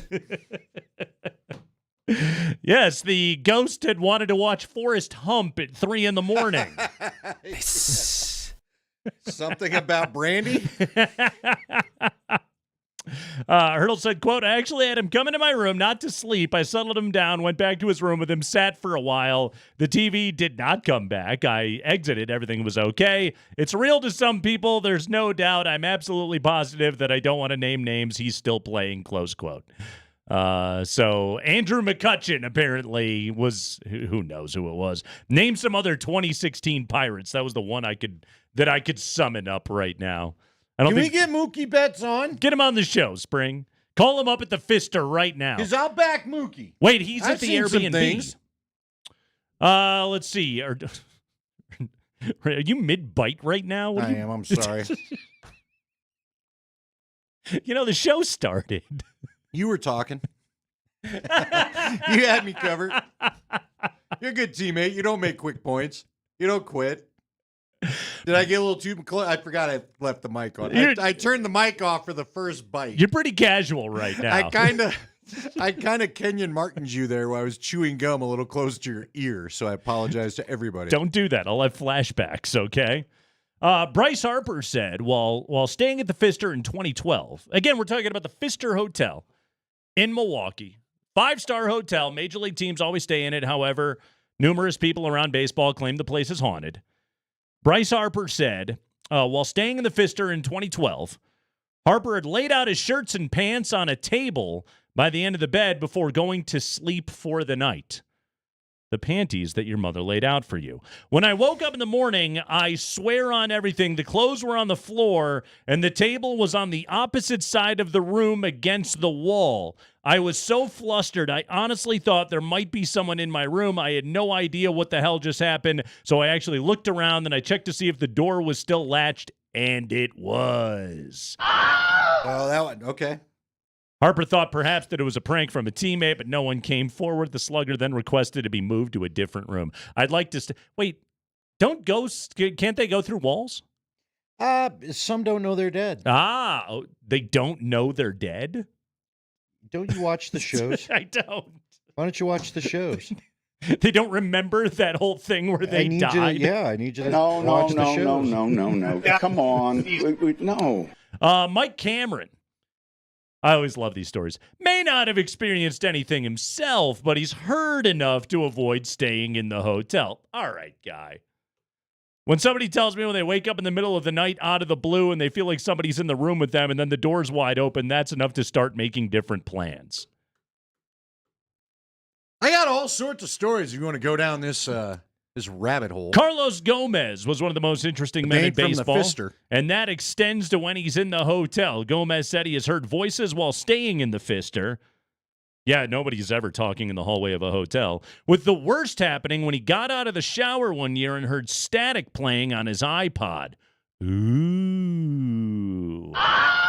So he grabbed the device, which then changed to another song. A haunted iPod! He raced out of the room and into the lobby before putting his pants on. Does that mean that somebody was walking around and they were like, Carlos, really, dude? Macarena at 8 a.m, you're really doing that? No, man, it was, I'm haunted. That's all. I swear to God, I'm haunted. G-Man Choi, there's only one player who appears to like ghosts in the Fister. And that's, hold on. And that's the one-time Brewer and current Rays cult favorite. Claiming that he's seen ghosts before, Choi said he felt one on his first night in the Fister when he was in town with the Angels in 2016. That's a funny sentence. Though he said his sleep was not good because of the restless spirits, he also said he feels comfortable when ghosts are present, saying, I was scared at first, so I didn't want to open my eyes. I dealt with a lot more times after that. Those other times include one when Choi was laying on his side and felt a spirit crawl up behind him to hug him, and another whispered into his ear. There's some Randy ghosts, apparently. He was getting doubled up? There's some ghosts that are... Been a minute. 2018, Carlos Martinez, then with the Cardinals. Martinez and Marcell Ozuna both claim to have seen a ghost. We're here in Milwaukee. I just saw a ghost in Ozuna's room. We saw another one. We're all here. We're all in Francisco Peña's room. We're all stuck here. We're going to sleep together.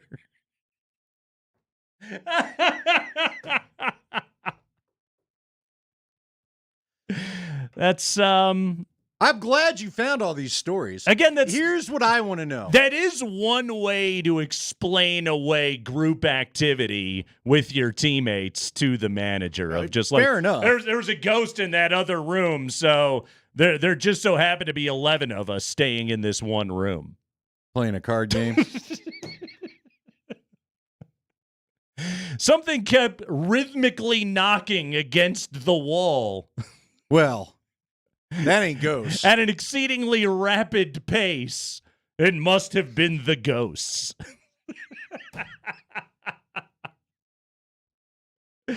Okay, so there you go. That's Tales of the Fister Hotel. See, I want to know, Carl. I want to know what the Nuggets guys saw that won't stay at the Oklahoma City one. I can't remember the name of the Oklahoma City one. Can you? No. There's some team hotel for the Thunder where the opposing teams stay. Yeah. For those that don't know, and why would you?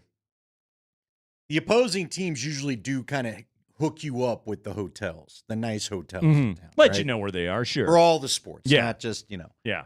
And so number of people have told me that there's some Oklahoma City hotel that is famous for this kind of stuff too, and a lot of guys won't stay there. They don't like it. Okay. It's Scotty's got a quick drive home today because that Safeway is not far from his house, so he may not even have heard it. But he's told me, I don't remember who it was exactly, if it's a coach, if it's a front office. There's somebody. The Skirvin Hotel. Maybe that's it. There you go. Yes. So 14-story Art Deco hotel from 1911, rumored to be haunted by Effie, a Prohibition-era chambermaid who jumped to her death after having an affair with the hotel's founder. Well, how'd she get back in the hotel? I mean, I could understand if you're walking outside on the sidewalk and you're just like, wow, something's weird. Oh, she gave birth to his child. Some say the hotel's English Gothic lobby has stories of Effie's death that have spread to the city and beyond, and that NBA players have experienced inexplicable sounds and ghostly encounters. Room 1015 is said to be the most haunted room in the hotel. Well, there you go. So don't stay there. Is that the room that Hastings got? I don't know if Hastings has actually had to stay there because I thought somebody changed it. Okay. I mean, we could bug him. I've texted Hirsch to see if he knows anything about the Pfister. I don't like in my estimation. Stout has had anything too. Unplanned pregnancies are probably a regular occurrence in NBA player hotels. Hastings is listening. Okay. He's in the middle of a text. Should he just call and fill us in? Scott, just call the damn number. Can you watch? I know the phone gets weird. The Skirvin. Nuggets refuse to stay there because they've had experienced multiple times. Okay. The Skirvin. Just call in, dude. The Skirvin. It does sound like something out of SpongeBob. We're staying at the Scurvy. What? Uh-huh. So they have new air conditioning, a new swimming pool. New furniture. They like I've always wanted to ask Vic, but the Denver Athletic Club where I worked, I knew a personal trainer that quit. Yeah. Because we had a fire. They had a fire there. I worked at the DAC for 5 or 6 years in high school. Uh-huh.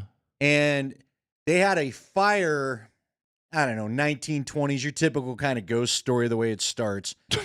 But why are they all typical? But our offices where our administrative stuff was at the time, and it has been 2 decades easily since I've set foot in the place. Uh-huh. But the 5th floor or the 4th floor or something like that was their administrative area. Okay. And it was known to have ghosts there from the people that had apparently perished in this fire. And I knew a personal trainer that didn't buy any of it, went up there one day to get his paycheck or whatever, go talk to the manager, and ran into a ghost, and he quit and left and never came back. He didn't even say goodbye. I heard about it. I was like, where's so-and-so been? Was the ghost rude? No, it just he saw the ghost, and he's like, I am out. I'm all kinds of out. We had an old producer named Casey Lamb. How are we sure it wasn't another person? When you kind of see through a shimmering person, it tends to freak people out, Nate. Now, I know that your late-night activities may involve you chemically, altered, and so you ain't worried about anything that you're seeing. But when people are dang sure they're in their right mind, it freaks me. Hey, man, I told you, whatever you want to do. Mm-hmm. I saw one at my neighbor's house. I'll give you the story one time. You saw a ghost at your neighbor's house? In the middle of the day, dead sure it was him. Dead sure it was him. It's my boy Johnny Walker. I thought we covered this. It wasn't that cardboard stand-up for 3 Men and a Baby? No, it wasn't that? No, not that. Or no, not Michael Jordan driving around. Scotty's, I think, on the phone. Scott Hastings, have you ever stayed at room 1015 of the Skirvin? I've been on the 10th floor. Ooh. What'd you see? I do know the Nuggets now refuse to stay there because there has been 2 or 3, a couple players. I know one of our production assistants that traveled woke up to having a maid standing over her one time. And our Dan Cheminsky, who kind of books everything, he refuses to stay there. So we haven't stayed there in the last probably 5 or 6 years because too many experiences. Well, you got to tip the maid. That's the thing. You tip the maid. Otherwise, they come in the middle of the night. They're very upset with you. The Effie, the story supposedly is that owner, that old guy, basically kept her captive on the top floor with the baby so no one would know that he sired a child with her, and then finally she just jumped out off the 14th floor. That's the rumor of it. But, well, that's troubling. Gosh, that's the the same New as York the Knicks Fister. one time had about 4 players sleep in the lobby because they had experiences. And we used to stay at the Fister, and guess what? We don't stay there no more either because of the stories. I've not heard of experiences there, but I know this: Dan Cheminsky doesn't have us in the Skirvin or the Fister anymore. Well, Scotty, I was telling, our buddy Casey Lamb, who used to produce your show, we used to do this stuff for Halloween week. We used to have big fun. The Zubu tour there, Nate. You could have been part of the big fun if you'd have stayed there. But it was... Casey wasn't the same after he saw what he saw in that basement down there.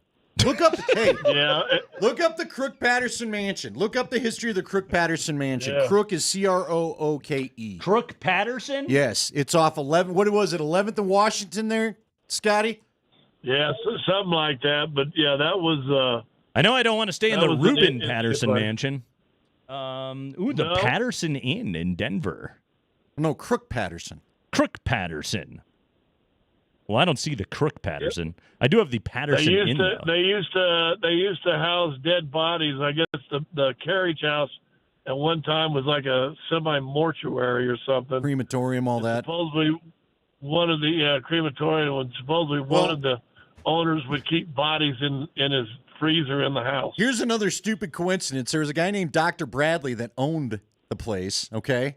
Old Doc Bradley. And Doc Bradley used to, he was a OBGYN, and he used to, apparently he was into seances. Remember that story about the seance gone wrong there, You'll be Scotty? haunted by that image forever. Well, this guy delivered me. Turns out he was the guy that delivered me, and I went home to my mom after we learned about this. Like, did you know that Dr. Bradley was having seances at houses and doing it? She's like, yeah, we knew he was into weird stuff. I was like, oh, cool, great, awesome, thanks. Doesn't mean he's not qualified from 9 to 5. Well, get in there and do the work. Yeah, there's some, again, we'll look it up in the break. There's a problem story about people getting possessed, and that place was creepy as hell. Hey, Nate, the problem is he did normal stuff 9 to 5, and he was born at 8:03. I was born at 2 a.m. You're not kidding. I was a 2 a.m. guy. This explains It's 2 so much. a.m., I must be lonely. You were delivered by Seance Guy. This Yeah, all makes I was sense. delivered by the priest from the... Scotty, is this... Dude, Hirsch knows about your hotel. Hirsch says he knows about the ghosts. Is this a common thing? Like, are there a lot of NBA teams that don't stay at the Skirvin or at the Pfister? I just like, love it, Skirvin. That's got to hurt business a little bit, change right? the name regardless. Well, yeah, I'll tell you this. Once it got found out and once some teams started having experiences, like the first year we stayed at the Skirvin the first couple times, because obviously Denver would go there and you'd stay there a couple times, right? A couple trips. They used to have a book and behind the front desk that had all these experiences going back 40, 50 years in this book. Oh, so they were like promoting and then all it. Of a sudden, yeah, and then all of a sudden teams started backing out, and that book somehow disappeared, and you'd ask the front office desk, hey, can I look at your ghost book? And we don't know what you're talking about. So, yeah, I'm not sure any NBA team stays there anymore. And let me just say this: it's a beautiful hotel. It's as you said, old Art Deco. It's fantastic. It's really a neat hotel, and I'm not sure there's any NBA team that stays there anymore. Shocking. I want to take Nate on one of these ghost hunts we used to do now, Scotty. That's what I want to do. But I just want to stay up all night and have him explain literally every little thing that happens. Hey, all I know is we caught on tape. I got it. I got the MP3. I don't have my computer with me, though, or I'd play it for him. One time we were at the Victor, and we heard somebody say just in a whisper, "Who are you?" And we got that on tape. And then there was Logs and I were doing a thing.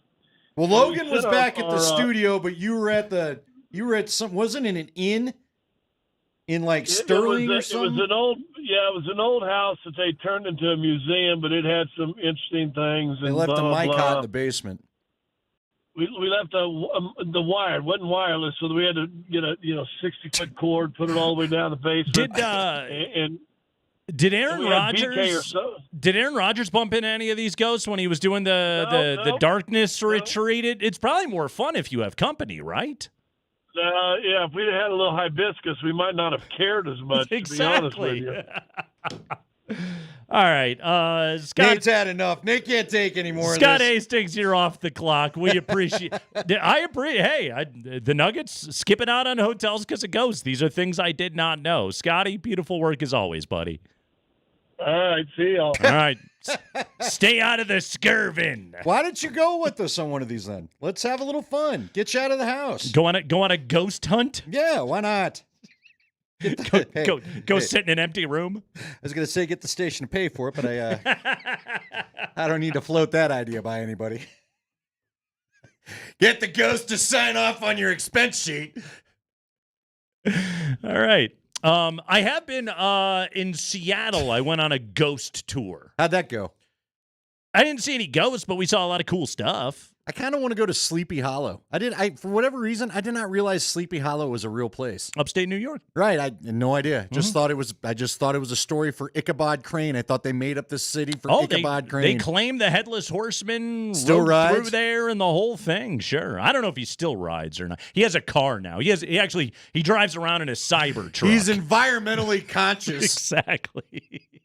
He has a hoverboard. He's headless. Can't stop bumping into things. Yeah, he's headless because he can't control the damn hoverboard. Low bridge. That was good. Thank you to Scott Hastings for chiming in today on the program. And haunted NBA hotels. That's where we Dude, began is there the not show. don't you think somewhere I've asked this around Halloween in the past just to have some fun. There's got to be like a haunted stadium story somewhere. Haunted Some stadium. of these old buildings. You can't tell me in all these sports venues, Roman Coliseum doesn't count, that there's not some ghost wandering around of like some old groundskeeper or something. I've seen him in the bathroom at Ball Arena, the ghost of the Tuaca Chill Zone. And he's just peeing all over the floor. He's a mess. He's wearing a New Jersey Nets jersey. He goes on and on and on about how Derek Coleman was the best player he ever saw. I'm just excited I could drop a Tuaca Chill Zone reference. You know, we today. went by Coco Bongo yesterday. That's the old Herman's Hideaway. Did you realize that's that on right. our way home from Joe Willie's on Broadway? There's a piano shop right next door. Get yourself a nice living room Fine Cadillac. piano. That's right. And then go to Coco Bongos and tickle the ivories for everybody. It was Herman's Hideaway. What have you done? Beware the ghost of the Tuaca Chill Zone. It is the correct. I want you to see one so bad now. It is the Kreckman and I'm going to Lindahl come show. perform some weird ceremony at your house. You can't see things that in aren't your real. backyard. Keep it here.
Yes, it is the Craigman and Lindahl Show on Altitude Sports Radio 92.5. We are rolling with you here on a Tuesday afternoon. Andy, I got a fun one here for you. You ready for this one? Yeah. Okay.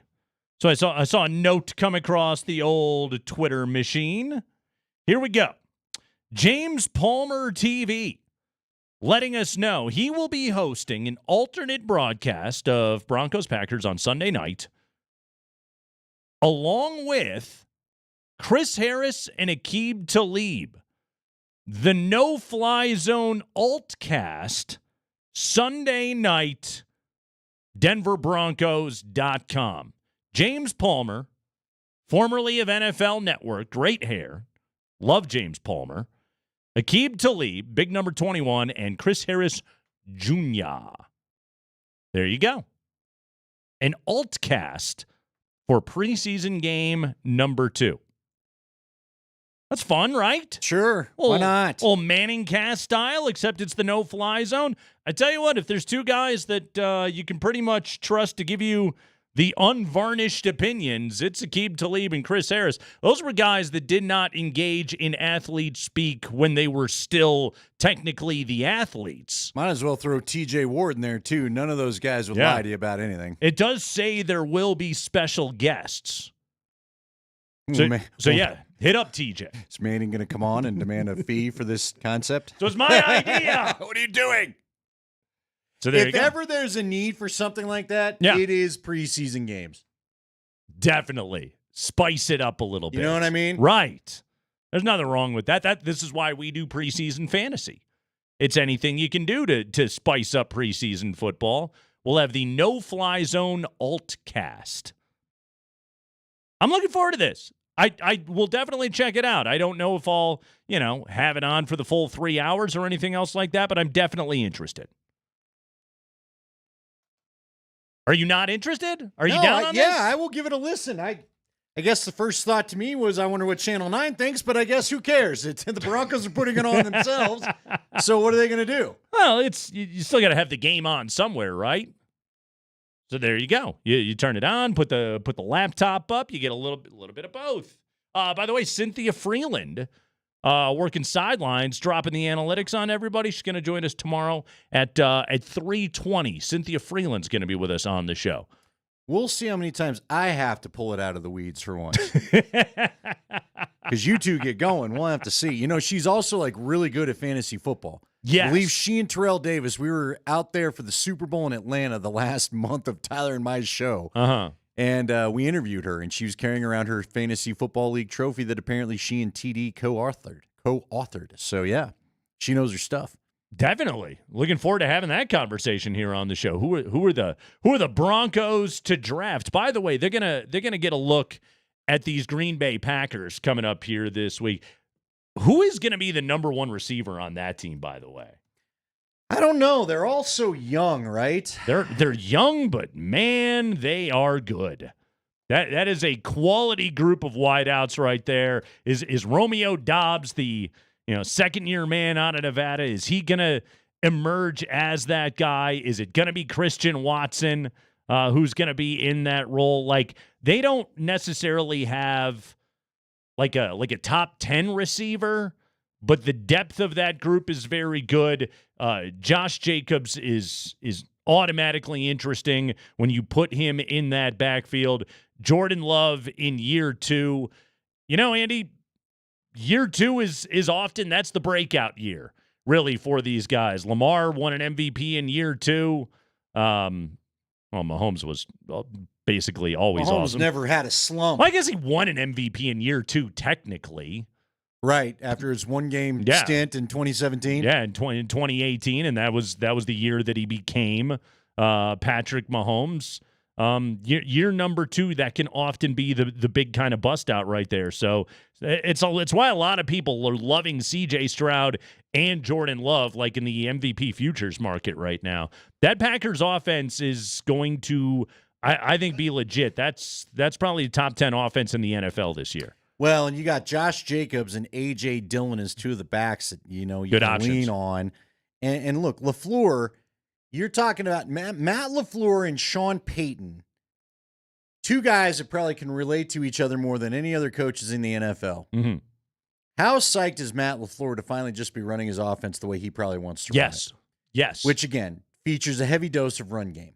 Doesn't have to live on the quarterback changing his plays all the time or wanting to maybe throw the ball more than, and now we obviously know how Sean Payton feels about things with his 1.5 second release time by the QBs last week. Can I tell you something I honestly did not plan? Tell me. We're having this conversation just now. I peered over at ESPN.com. It was open on the computer. Headline, Matt LaFleur, I want to vomit when asked about Packers wide receiver 1. Wow. So you're his enemy. We should have sent you to the presser. We're having a vomit-inducing conversation for Matt LaFleur. I want to vomit every time I hear number 1 receiver. To be honest with you, it drives me crazy. That's something that you guys talk about. I feel like we've got a bunch of them. I feel like, that feels like Ed McCaffrey shooting down my triplets, Tuck. Jaden Reed led the Packers, 64 catches with 793 last year, 8 tutties, tied Romeo Doubs. Christian Watson, 15 yards per catch last year. They got Dontavian Wicks, the rookie, last season, 14.9 yards per catch. Yeah, Matt LaFleur doesn't care for that conversation. I'm sure he'd like it to look like, I'm sure most NFL teams would like it to look like when the Broncos had their stuff going with Elway and you had McCaffrey and Smith, and it really didn't matter. You had the tight end of Shannon Sharp, which, by the way, Luke Musgrave looked like he might be a pretty good tight end as well. Yeah. So they've got it all stacked up and going. I'm with you. I pulled up their depth chart. I'm thinking to myself, They're all they good. list 3 receivers as their number 1 wideouts. Yeah, they're all good. Yeah, I don't know. They're all good, but is there a true? See, I'd like the Broncos to get to this place. How different is the Bronco receiving room? I guess I'd ask you from the Packer receiving room, in your opinion. Very different. Yeah, it's not as talented. And the other thing that they have going for them is look how young that group is. Like those 4 names that we talked about right there. I mean, that's 4 studs on their rookie contracts right there. Dobbs was a 4th rounder, I want to say. Christian Watson was a 2nd round pick too. Like none of these guys that we're talking about were 1st round picks. No, which the bad news means you only got 4 years of them. Yeah. But this is where it'll be interesting to watch the Packers now instead of worrying about drafting a quarterback, assuming Jordan Love proves to be what he was last year, which I think most of us think he will be. Right. Now you just draft receivers and maybe avoid paying the big contract one. So this Broncos receiver room right now, does it feel redundant? It feels deep, but again, like you name me the position, I've only got 1 corner. Maybe you make an argument for offensive line. You tell me where the elite top 5, top 3 type of guy lies. It's only Surtain, isn't it? It is, yeah. No, the receivers room, it's good. Okay. Cortland Sutton lock, Josh Reynolds lock, Mims. He's a former 2nd round pick. He's a lock. All right, but let me ask you this. Interesting statement by Tyler Columbus today. He feels that they're frustrated with Marvin Mims. I think he they are, kind too. of knew that last year. I think he's had a rough camp. So Tyler threw it out there. Do you shop Marvin Mims? Would you name, of all the guys, if you were, because again, I was going to bring this up only because it feels like at running back, because we talked to Leggy about that yesterday, and receiver, if there's a place where you have the closest thing to a surplus on your roster, it's probably those 2 position groups, is it not? He's a very good punt returner. He is but and that's not nothing. Oh, hey, I'm not saying I'm done with the guy. Yeah. I mean, I think some of his frustration is bore out of the fact that the first couple weeks of camp, the offense, no matter unless it's been Zach Wilson, and he and Wilson haven't been paired together much, nobody's throwing down the field. So is he going to get grumpy about it? I think this has been an interesting ride with Mims, and to hear Tyler already after 1 preseason game say they're frustrated with him again, I think is interesting. Let me ask you another Broncos receiver question. One I jotted down in my notes from the preseason game on Sunday. I have Devon Vele as a lock to make this team. Me too. Is Troy Franklin in any danger? Yeah, to me, yes, because, again, I'll borrow the breakdown from what we've heard from Mike Sanford. 4th round pick, Troy Franklin. I get it's a 4th round pick, but college teammate of Bo Nix. He's a straight line guy, Uh-huh. okay? And I think Nix has shown you, even in the game the other day, I don't know how many of the deep shots Nix is going to be apt to take. Nix, I think, needs more the tactician, the guy that's really good at giving me the route I can trust so I can throw the ball where I need you to be, than the guy that's just running straight line. Coach Sanford's constant criticism of Franklin so far has been he doesn't see much. He thinks he comes out of route sloppy. Like one time, remember we had it was either Wilson He's getting or some Nix. hard coaching, him and Mims. It was either Wilson or Nix where Mike said in the OTAs that Franklin cost them an interception because he did not come out of the route clean. Yeah. He did not come right back the way he was supposed to and run the route properly. So I think he's probably, let me ask you this. He's, to me, a practice squad candidate because Vele is showing up all the time. I didn't even notice Franklin in that game till the fourth quarter the other day. They said his name once, I think. So, and he, to your point, then he may have been earlier, but the only time I actually saw the guy, and I think I remember the time you saw it, it was the fourth quarter, right? Yeah. No, because I think Zach tried to hit a deep shot to him. He's been a little bit slower to come along. He's also, I will say this not necessarily in defense of Troy Franklin, but at least in defense of the profile of player. He does at least appear to be the kind of player that is going to be better with more experience, which sort of fits the MO of what they're doing with this offense right now. So then would they go practice squad with him? I don't think anyone's dying to get them some Troy Franklin at this point. They could, or he's just your number 6 receiver and he doesn't get a uniform on many game days. I mean, putting a fourth round pick with the kind of college numbers that he had, the way that he was viewed going into the draft, I feel like somebody would snag him up. I think somebody would snag him up. At least from what here's the problem, all right? Here's my conundrum with this. From what I've seen in camp, I don't know that I'm going to be heartbroken if he leaves somewhere because I just haven't seen a lot that says you're going to fit into what maybe they're doing with this offense. Mm-hmm. That said, this offense needs speed, and he has it. That's Andy Lindahl, everybody. He has speed to burn for days. I am Nate Kreckman. We are with you today until 6 p.m. Andy, you want to get in the hunt on something here when we come back? Oh, let's do it. The ghost of Irv Brown is on our radio show today. That's right. I got a little Rockies get in the hunt for you. I can't even begin to think what this is. So let's go. This is going to be fun. We'll do this. This is all in honor of Brenton Doyle and the great season he's having. That's next.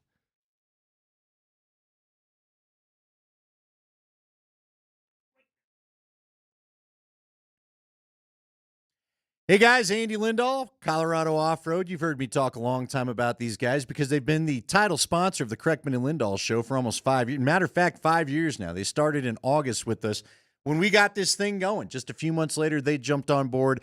Jerry Jones and his wife, Wendy, have been a great supporter of our show. We appreciate it. And Colorado Off-Road, I'm a great supporter of theirs because I know they're going to give you the right kind of business, the right kind of treatment when you go in there to give them your business. If you need anything for a truck or 4x4, they can get it for you. Whether it's a tow winch, maybe for a little bit of adventures off trail, or the suspension you maybe want to get right. They've got the light bars. They can do bed covers, step rails, floor mats, remote start kits, heated seats. I didn't even know that was possible, but he can do heated seats for you as we inch closer towards maybe some colder weather. And, of course, if you need a bed lining of some type, Jerry can do that too. I've been asked about camper covers. He's got that. He's got the tow winches, or he's got the tow balls. Anything that you need, he's got. So give him a call. See what he can do for you. Their showroom's really easy to stop by if you want to go and see what they've got in the showroom. It's 3 blocks south of historic downtown Littleton on Prince Street. They're just right by Arapahoe Community College. You can find them on the web at cooffroad.com or give them a call at 303-761-1264.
It's the afternoon, so you're already awake. But hey, wake up nonetheless. It is the Kreckman and Lindahl show here on Altitude Sports Radio 92.5. We're rolling with you until 6 p.m. Coming up top of the hour, the kickoff is awfully dynamic. What effects has that had on the NFL so far? We've got some data on the new kickoff rules from preseason week number 1. But I promised, old school Irvin Joe style, it's time to get in the hunt here on the Kreckman and Lindahl show.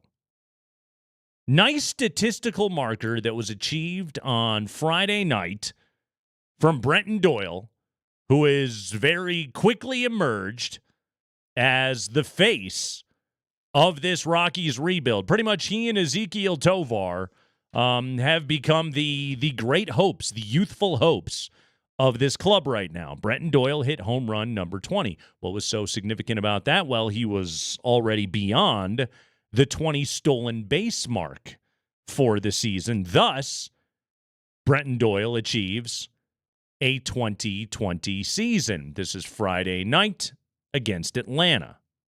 That almost got over Riley's head. Now this is leaned onto center field. Laureano's going to take a look, and it is gone. Yesterday, Brenton thought he hit one out, came up short. Tonight he said, I'll give it a little extra oomph.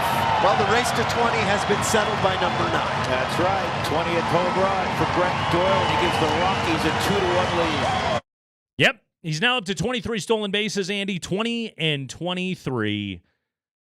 Irvin Joe style, getting the hunt. Rockies that have compiled 2020 seasons. Oh, that's going to be tough. Like it's Hugh Downs and Barbara Walters, 2020.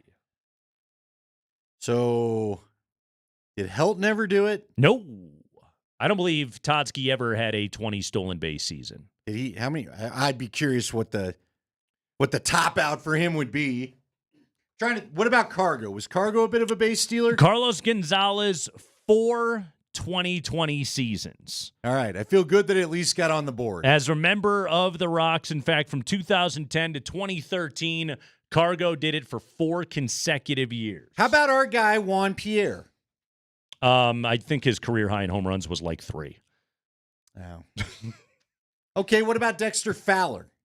Was Dexter a base stealer? Again, not a big really slugger. A big home man. Not a big slugger. Well, Holiday wasn't stealing any bases, right? Don't tell me Holiday was a guy. 2008. Shut up. Matt Holiday, 25 dongs, 28 stolen bases. Really? Yes. Cargo? That doesn't count because I just threw it out there. I was thinking, no way. I said no way. I can't believe he had one. I'm giving you credit on this one. Yeah, Matt Holiday had a 28 stolen base season in 2008. All right, I like this from our guy Lovelander. Ellis Burks.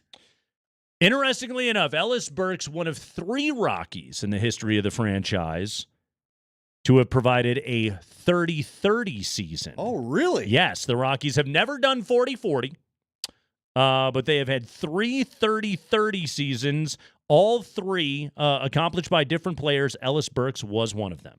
Okay, I don't think this would be the guy, but I've already been shocked once, and I keep going with the outfield theme. He was a 5-tool player, the great Larry Walker. Larry Walker, in his MVP season of 1997, 49 dongs, swiped 33 bases that year. Larry Walker, one of the... Now we have 2 of the 3 on the 30-30 list knocked off for you right there. Yes, Larry Walker is on the list. I got to ask you, mm-hmm. when I say Larry Walker, does base stealing come to mind at all? You know what I mean? Speedy player. I know, but I kind of feel Walker enjoyed the nightlife. It's sometimes he showed up at the park, maybe not ready to steal a bunch of bases, or he took a couple innings to warm up, if you know what I mean. His 33 stolen bases in 97 was his career high. He did swipe 29 as a Montreal Expo in 1993. Okay. But 97, his MVP year, that was his best in terms of, or at least most prolific in terms of stealing bases.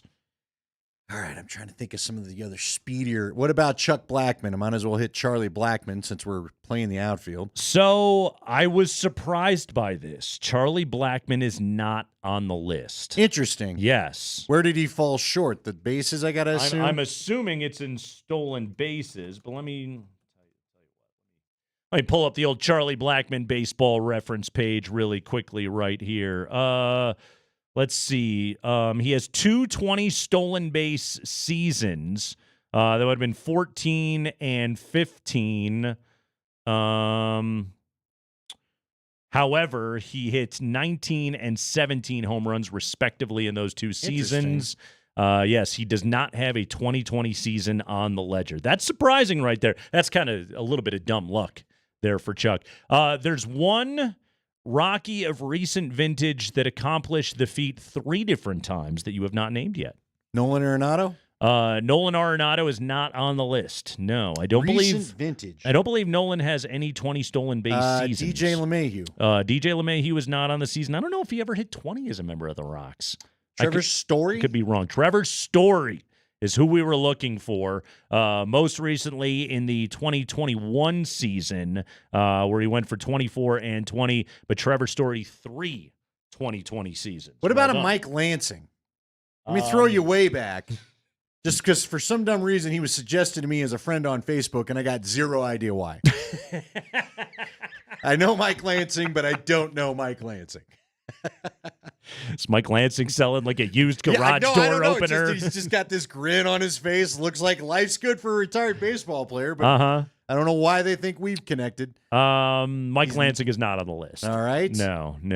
How many old school? What about a Nafi Perez? Not on the list. No. What was Nafi? Was he a power guy? I'm trying to remember. Not particularly, no. He would have maybe stole some bases, Mm-hmm. right? I don't know. Who else you want to give me here? Tulo. People keep saying Tulo. Tulo is on the list. 2009, arguably Tulo's best year in the bigs. He went for 32 and 20. It's hard to steal bases when your legs are so heavy, but Tulo he fought through. Did have a 20 stolen base season in 2009. Okay, I'm stealing some off the text line now. Okay. But everyone's saying Eric Young, which I don't remember the power being there. Maybe stealing bases, but I don't think he was a 20 home run guy. No, UI was not on the list. No. We went through, so some of the people, what about, shout out to Polster Brian, how about Rocky's great Preston Wilson? Preston Wilson, Rocky's great Preston Wilson is not on the list. Was he on the list for another team, though? Ooh, good question. Because he didn't play, what, was just 2 seasons with the Rockies? That's the reason we give you crap? They were a legendary 2 seasons. Okay. He packed 10 seasons into 2 seasons. Let's see. Preston Wilson. Ooh, Preston Wilson was a 30-30 guy with the Marlins in 2000. 31 dongs, 36 stolen bases. He put together 3 2020 seasons in his career. However, his best season with the Rocks, which would have been the 2003 campaign, 36 dongs, however, only swiped 14. What about Vinny Castilla? Vinny Castilla is not on the list. However, another prominent Blake Street Bomber has not been named yet.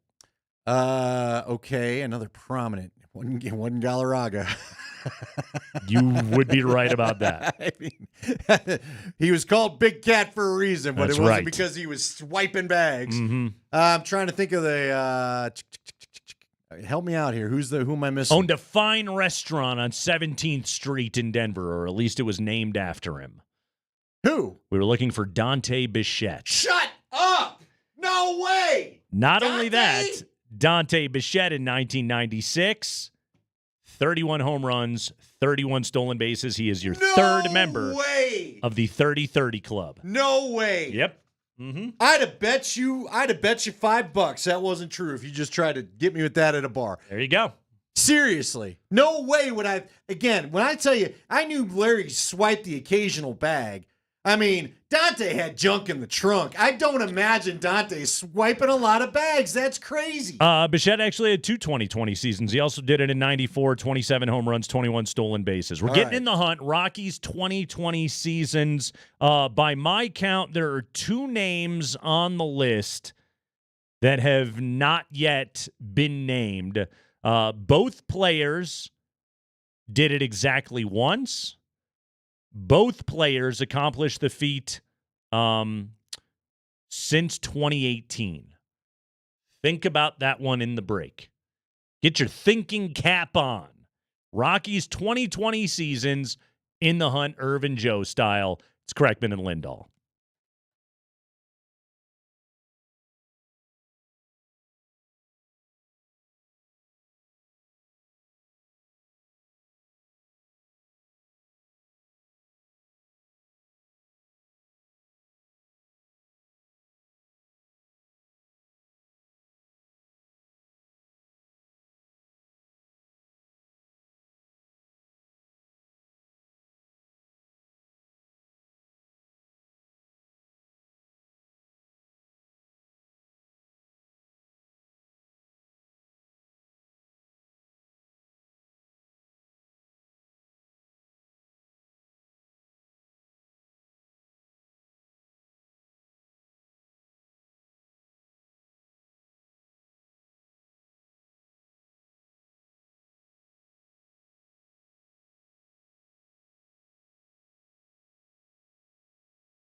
All right, we still got 2 names left. Getting in the hunt. Recent vintage. Irvin Joe style, recent vintage Rockies 2020 seasons. We have 2 that have yet to be named. Brenton Doyle, most recent to join it. 2 that are not Brenton Doyle. Both seasons or statistical milestones have been hit since 2018. Go ahead and text that in at 303-504-0925. That is the Champ Mazda text line. 1 price, 1 person, 1 hour. All right, Andy, I got some facts and figures for you. You ready for this? Please. All right. Your dynamic kickoff. How dynamic has it been? Just got its big debut here. Your dynamic kickoff. So far in the preseason, Hall of Fame game and 1 week's worth of games, 81% of kickoffs have been returned so far this preseason. 81%. Last year in the regular season, the NFL saw 21.8% of their kickoffs returned. So going off of a week of preseason football, we've already jumped up 60%. Which is good. That's now, how much of that do you put on NFL coaches wanting them to try it out so they can get a feel for it? So it's interesting that you say that right there. On average, far more kickoffs are returned in the preseason under the previous kickoff rules than in the regular season. Last year, to this point in the preseason, 65% of kicks had been returned. So typically, the preseason is the place where coaches want to do the work. They don't want to just blast it through the end of the end zone. They want to figure out who can actually block and tackle and who can actually do this work. So I think there is something to that right there. The NFL has said in the changing of this rule, their hope was that they would get returns on at least half of the kickoffs. So it's worked thus far. 81% of kickoffs have been returned so far. One other note, so far this preseason, we have had 2 long returns. 2 returns of at least 60 yards. There were only 10 such returns in the entire 2023 regular season, in the entire NFL. 10 kickoff returns of at least 60 yards, down from an average, by the way, of more than 34 per season from 01 to 10 before rule changes to increase player safety started making the kickoff obsolete. Shout out to the Boston Herald, who gave me a number of these figures right here. Now, of the kicks that have been returned, Jacksonville's Parker Washington returned a kick 73 yards against Kansas City. Tennessee's Kieris Jackson had a 63-yarder against San Francisco. Did you happen to see the highlight of the Tennessee return? No. Okay. I bring it up because this is pretty funny, actually. So San Francisco, in addition to having given up a 63-yard kickoff return, also incurred a 15-yard penalty on the play. The penalty that they got was because Kyle Shanahan was standing in the way of the ref. Uh-oh. Kyle Shanahan said after the game, I totally forgot about it. I was looking at my tablet, and suddenly the ref is screaming by me and almost knocks into me. So if you go back and watch the replay, because I went and looked at it, NFL.com had it, and, the ref gets on his high horse to turn and go up the field, and Shanahan's just standing there looking at his, at his Microsoft Surface or whatever, just with his head up his rear, because it's the kickoff. Again, this is something new for coaches. They're used to not paying attention right now. Probably going to be a touchback. Exactly. And Shanahan said after the game, I was expecting a break in the play. When I looked up, the ref was behind me, and he did a good job avoiding me. But you can also see the ref dodge Kyle Shanahan and then instantly fire a flag out onto the field. So there was a penalty in addition to all of that. It's interesting, too, because it mentions the Jacksonville-Kansas City game. Did you happen to see what happened to the Chiefs? They got called for a safety on a kickoff. Now this. Oh, I think I did because the ball was hopping around inside the 5, right? So what happened was, I think it was McCole Hardman who was back to return. Jacksonville kicks off. The ball landed in the end zone, which normally that's an immediate touchback under the old rule. I say normally under the old rules, that's an immediate touchback if the ball lands in the end zone. It's not on the dynamic kickoff. And what happened was the ball landed a yard deep into the end zone across the goal line, but then it bounced back into the field of play, bounced back over. Hardman picked the ball up. He kind of ran back around the ball, picked it up, took a knee, and initially the officials went touchback. Doug Peterson's coaching staff said, that ain't a touchback. Review that damn thing. And they went back and reviewed. They opened up the rule book and figured out, oh, yeah, no, you can't do that, man. That's a safety. So even the refs didn't know the damn rule. Hardman didn't know the rule. Andy Reid didn't know the rule. The refs didn't know the rule. Doug Peterson's staff knew the rule. And so that was how that play ended in a safety. Not a touchback, but actually a safety. So there's some fun stuff going on right here. What I thought was interesting, so I watched, when the Rams had their big comeback drive to finally win that game against Dallas, which was just a puke of a preseason game. Mm-hmm. Dallas just kicked it out of the end zone. Not one to mess with the dynamic thing at all. Yeah. Even though it put him at the 30 and gave him 5 more extra yards, Dallas just said the heck with it. We're not risking it. So we mentioned this a little bit yesterday, Andy. Starting field position in the Broncos-Colts game, it was robust. Broncos started it on average at their own 36, Colts own 35. So essentially the same. On kickoffs, the Broncos started drives at their own 33, 27, 44, 31, 31, 32.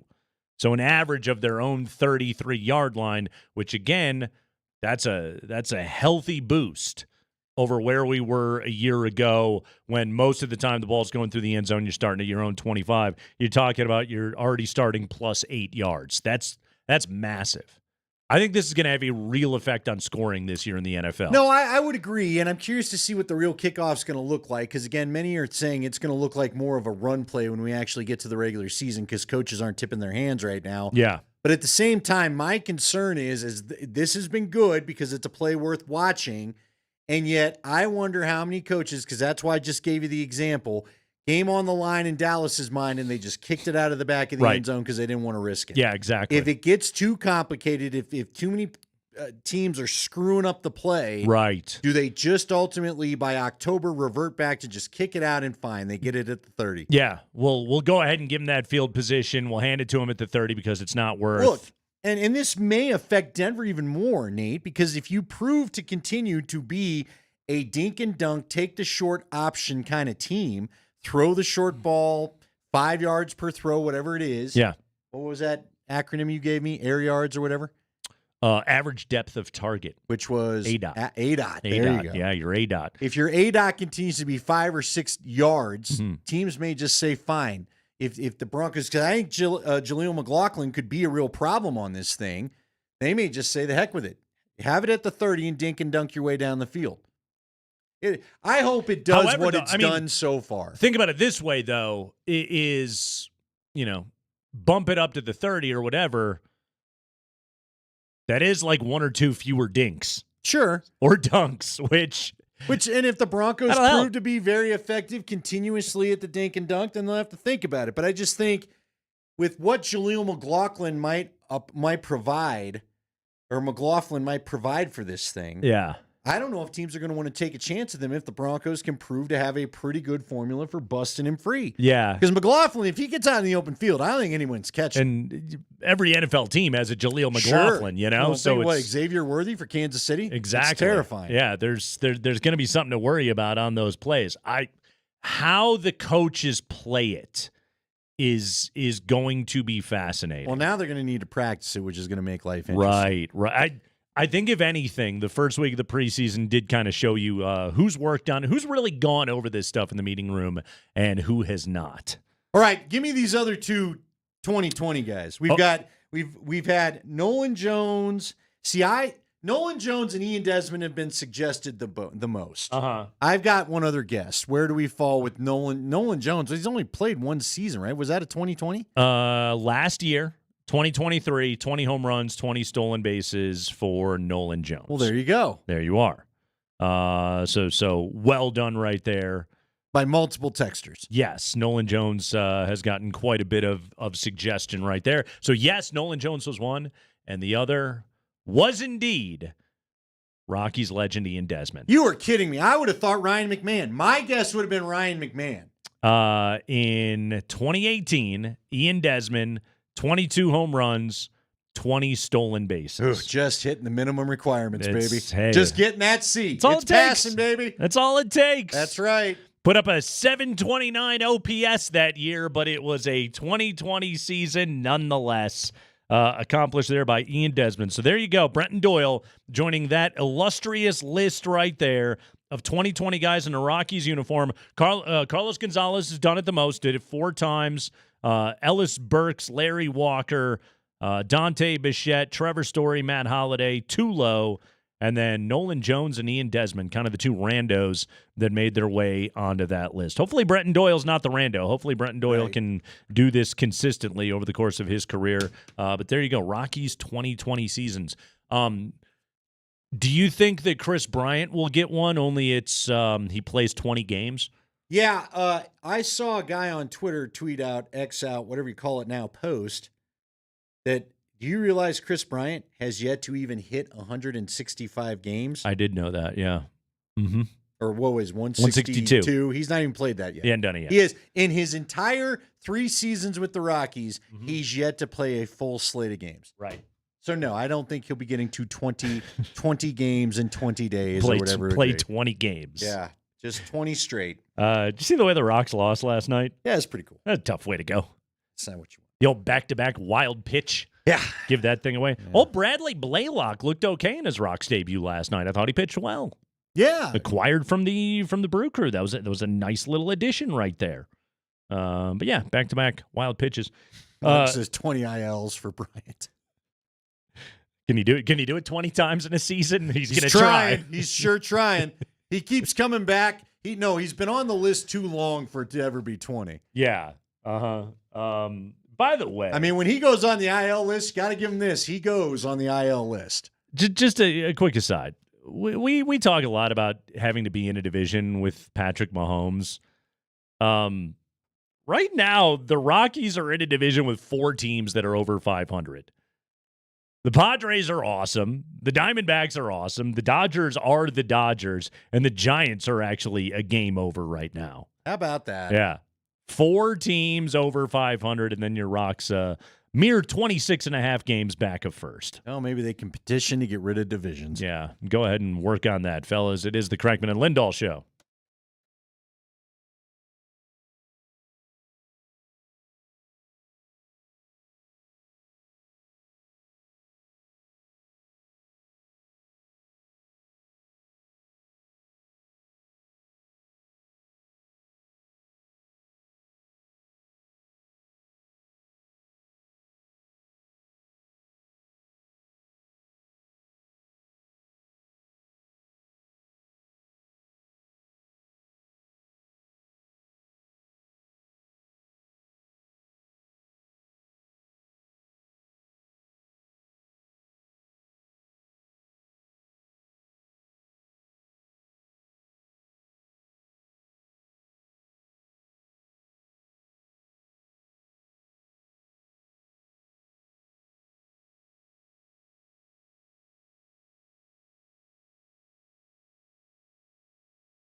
Yes, it is Nate and Andy. We are with you here on a lovely Tuesday afternoon. Did you know you can listen to the Kreckman and Lindahl show via the Altitude Sports Radio app? It's powered by the Will Hite Law Firm. Injury lawyers, go to willhitewins.com.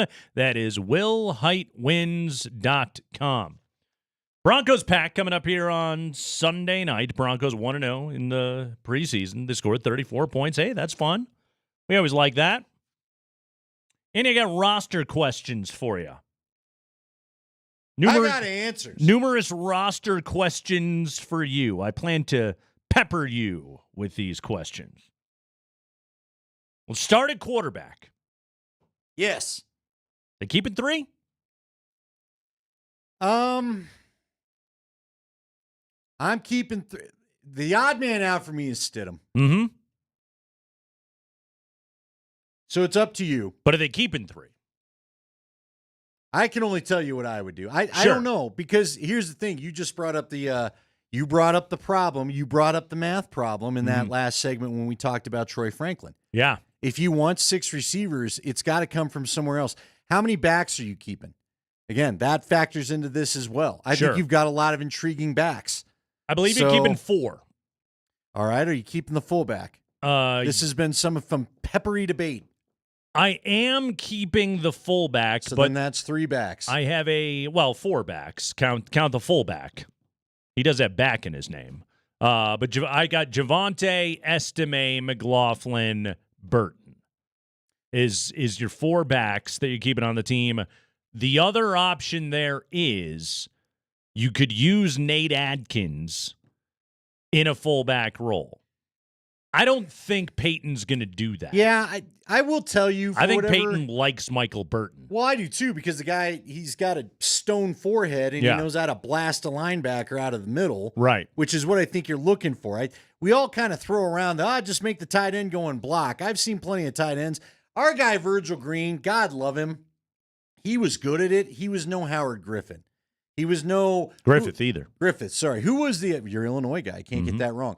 Who was Janovich, 22 Janos. Jano. He was no Andy Janovich either. Like, again, Give me fullbacks 22 of are those guys. pretty good at what they do. And usually, the other thing that I think we underestimate, tight ends are usually taller dudes. Your fullback, like Burton's not a tall guy, which I think gives him leverage to get underneath guys' pad levels. I mean, sometimes the tight ends can't get low enough to do that. Burton's making, they brought him back on a 1-year, $1.3 million deal. He's a guy that the coach went and got the moment that he showed up to town. To me, Michael Burton is a Sean Payton guy. I think he makes the team. I would say this. I would keep 3 quarterbacks because I do think there's something to your point you made yesterday about Jared Stidham maybe being the better teacher than Zach Wilson. But to me, I'm not letting Zach Wilson go. Mm-hmm. I think even after that game, I'm still intrigued by the guy. And I think you need a change up in case the dink and dunk thing blows up in your face. And I just feel like Nix is better than Stidham, and I don't need both of them. But if you want someone around to be the teacher, then you keep all 3, because what you do have working for you is your end of the roster guys can be practice squad that you can call up and put down as you need them, all that stuff, do that little game. Yeah. How many? So you think 6 receivers? Yes. I think 6 receivers. To me, Sutton. Yep. Josh Reynolds. Yes. Mims. Marvin Mims. They may, if they get rid of Mims, they're going to shop Mims would be my. He's a 2nd-round pick. They're not getting rid of him. I would agree with you. I think, by the way, they're shopping Pirine too, if that's the way this all goes down. I believe so. I think Leggy suggested that a bit. I believe that they will shop Samaje Pirine. I think that, Blake Watson, Tyler Beatty, it's just going to become a numbers game for those guys. But they're practice squad guys. Definitely. Sutton, Reynolds, Mims, and Devon Vele, right now I have as my 4 locks. I would agree. I would not argue that. Okay.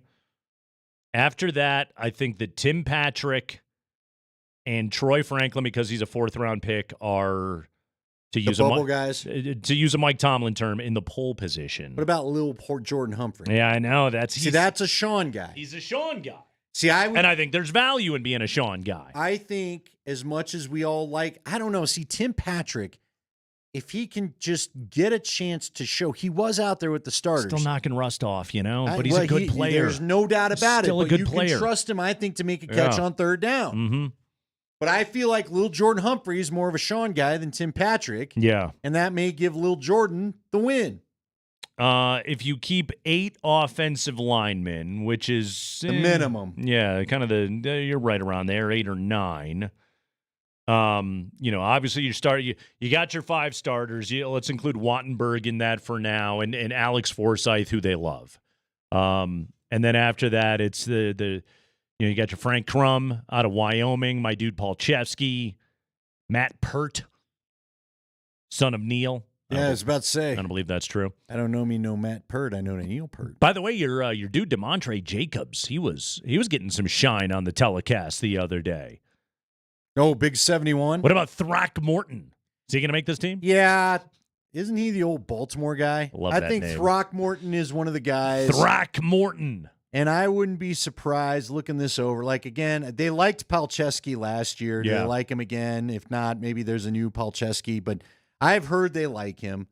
Can he play both tackle positions? That would be the key. I think Throckmorton gives you both guard and center versatility, as I understand it. If I'm not mistaken, But so does Forsythe. They were using Forsythe at guard. They did, because he got a penalty at one point. They got confused where he was. Right. But he was playing guard. But when he was got that playing penalty. guard, so I think a holding. Yeah, you got to have kind that of a lame holding, kind of frankly. versatility right there. Yeah. Now that you mention it, it was a terrible call. So there you go. Tight ends, they keep 4. Troutman, Dulcich, and Kroll are locks. Atkins is probably, yet again, Probably your your practice 4th. squad guy that Yeah. you bring up when you need him. Yeah. Right? And if something were to happen to Burton, he could play fullback. Sure. Okay.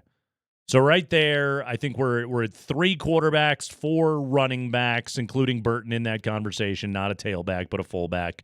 6 wideouts, 4 tight ends, and 8 O-linemen. Sounds about right. Yeah. With a couple, like you could put a Frank Crum on the practice squad. Sure can. You know, you put your guy DeMontre Jacobs on the practice squad. Okay. Defensive line, are you keeping 5 or 6? Well, remember, they run a 3-4 front. So when Nate talks about keeping 5 or 6, so Allen Jones, Franklin Myers, Malcolm Roach, those guys are all locks. 4 locks. That's 4 minimum. Yeah. Remember Elijah Garcia being all we could talk about last year? I think Iomia Awazarike is back in the mix. You think he's making the team? I Okay. think he's back in the mix. Look, they waited this thing out with him. They did. They could have just said, hey, man, don't Stood be a by dummy. him. Good luck to you. Yeah. And he did show, when we last saw the guy playing football, he showed some pass rush prowess. So I think it's probably 5. Matt probably. Henningsen seems to have fallen out of Well, favor. but he's yeah. See, if you're keeping Roach and Jones, which I think they'll do, there's 2 nose tackles right there. Our buddy Jordan Jackson out of Air Force. Yeah. Again, Second-year guy, was on the practice squad last year. Jackson and Henningsen can be practice squad again. Mm-hmm. You know what I mean? Yeah. So as far as your 4, you going 8 linebackers? Well, let's break it up on the on-ball, off-ball. Outside linebackers, Browning, Cooper, Benito, Jonah Ellis, obviously. Those guys are a lock. Yeah. And then Singleton and Cody Barton are going to be your guys on the inside. My name is Jonas Griffith. Probably makes the team as well. Yeah, because the Drew Sanders situation right now doesn't look like he's going to be hanging around. I mean, he's out, so you got to wait and see if he's going to get back. My dude, Lavelle Bailey. He had some tackles the other day now. He's had a nice camp. He is popped. Justin Sternad, which is really crazy to Former see him draft as pick. an inside linebacker. The guy is more of a safety. Yeah, former draft pick. I don't, yeah, but it wasn't this squad's draft pick. I feel like this is probably the year. I know he's really good on special teams, but with this new dynamic kickoff, I don't know if that guy's, you're not going to have guys his size out there as much, it doesn't sound like. And then 10 DBs. Man, so does that give you an extra linebacker for less? So PJ Locke, Brandon Jones, Skinner's definitely there. Mathis, McMillan, Moss. Devin Key? Or is it Devon? Either way. I think they said Devin, but it could be either way. Okay. Obviously, like we talked about, you got Surtain. Levi Wallace was a free agent. I think he's making this team, even though he's banged up. Yeah, I think he makes it as well. I think He's Chris, a veteran. what do you think about Chris Abrams-Drain? Is that on the roster or practice squad? I think he makes the team. Okay. I've been impressed with him in camp a few times. Well, yeah. He's made plays. I would agree. Obviously, Surtain, McMillan, Riley Moss, Chris Abrams, Drain, and then Levi Wallace is the veteran, and J.L. Skinner's going to be in there. J.L. Skinner is a safety. Damari Mathis, bubble guy, big I time. don't know. Bubble Damari Mathis, I dude. guess, is battling Riley Moss as we've gone through camp for that corner position, but aren't you having Damari Mathis flashbacks to a year ago where Damari Mathis is a guy that's like he's just a step slow from being a really good player. Yeah. He's always close to the play, but doesn't always quite make the play. Like, I need you to make the play now. Got this question from Ramon. Any Broncos worth drafting in fantasy? Yeah. Anything Will before Lutz. the I know this. Cortland Sutton is the highest rated fantasy piece for the Broncos. However, in many of the rankings that I've looked at, for example, I'm looking right now at the Ringer. Just looking at their list right now. Cortland Sutton is scroll down. Number 112, wide receiver 48. Okay. And that's your highest rated Denver Bronco. Yeah, I would if you've got a leftover pick or two, you filled out the roster. He did have 10 touchdowns last year. Hey, I would take a flyer on Greg Dulcich. I'd take a flyer on Javonte Williams. Mm-hmm. I would not draft those guys high. Again, one of your last two picks when you've already got everything else figured out. Sorry, Javonte, running back 29, so 83 overall. Is he higher than? He's higher than Cortland. Yeah, I just think, though, here would be my concern about Javonte. Yeah. Does he get taken out by the goal line with what we saw with Audric Estime? I mean, Audric Estime ran through like three guys. That's just it. Like if Javonte is not going to be getting the lion's share of those touches down there in that part of the field, he got though he got it a lot last year. What do you do with the Josh Reynolds? They'll trust him more than the rookie who has already fumbled once in the right. preseason. Well, if Estime fumbles once, then Javonte's your dude. Yeah. But I think Estime, they drafted him for a reason, and he's like a Mike Allstott down there at times. Jaleel McLaughlin, running back 47. And again, this is just one fantasy ranking that I'm looking at. Marvin Mims, wide receiver 66. Estime, running back 60. Dulcich, tight end 27 at number 191. Josh Reynolds, wide receiver 78. Bo Nix, quarterback 27, number 196 on this ranking. Bo Nix likely is not going to have, I think Sanford did the math. They would have had to throw like 50 some times for him to get a 300-yard game. So right. Bo Nix may have some numbers worth having as far as throwing touchdowns. We'll have to wait and see. But I don't know that he'll be racking up the yardage if they play the way they want to play. Sean makes a good point in PPR leagues. I don't know why I have to do that voice the moment I say PPR. It's just it's ingrained in me. Running back does have some value. They're going to be thrown to the backfield. Yeah, they will.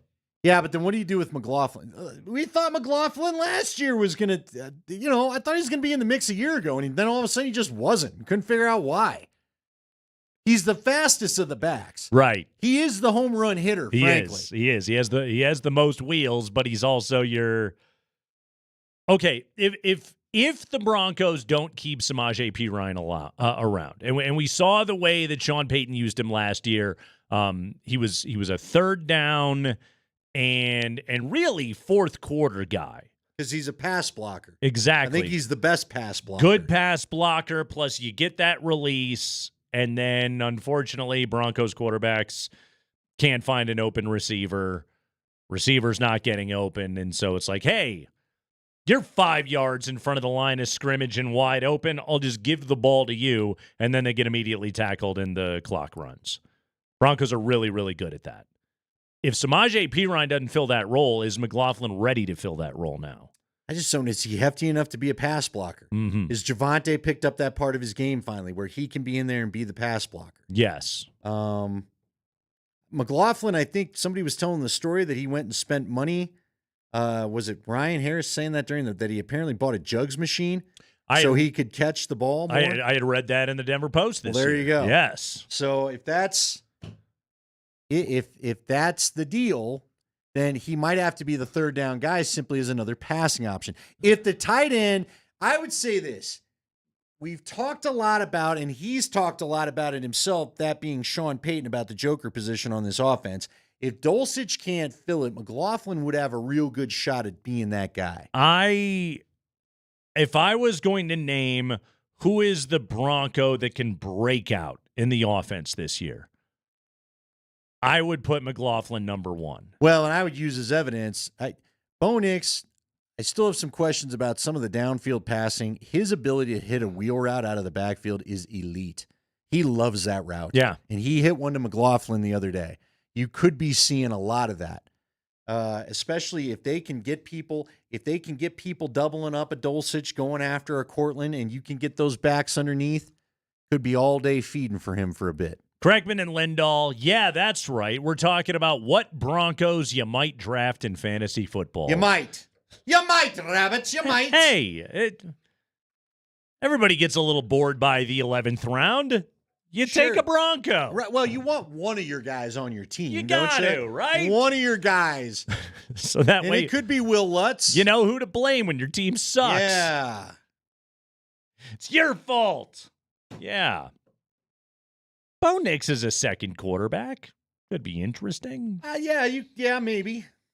He's taking the highest percentage of bets in the futures market for Offensive Rookie of the Year. I'm still shocked by that. At 18-1. Because I think Caleb Williams in Chicago, with the group he's got around him, would have to absolutely just really stink to not get this award.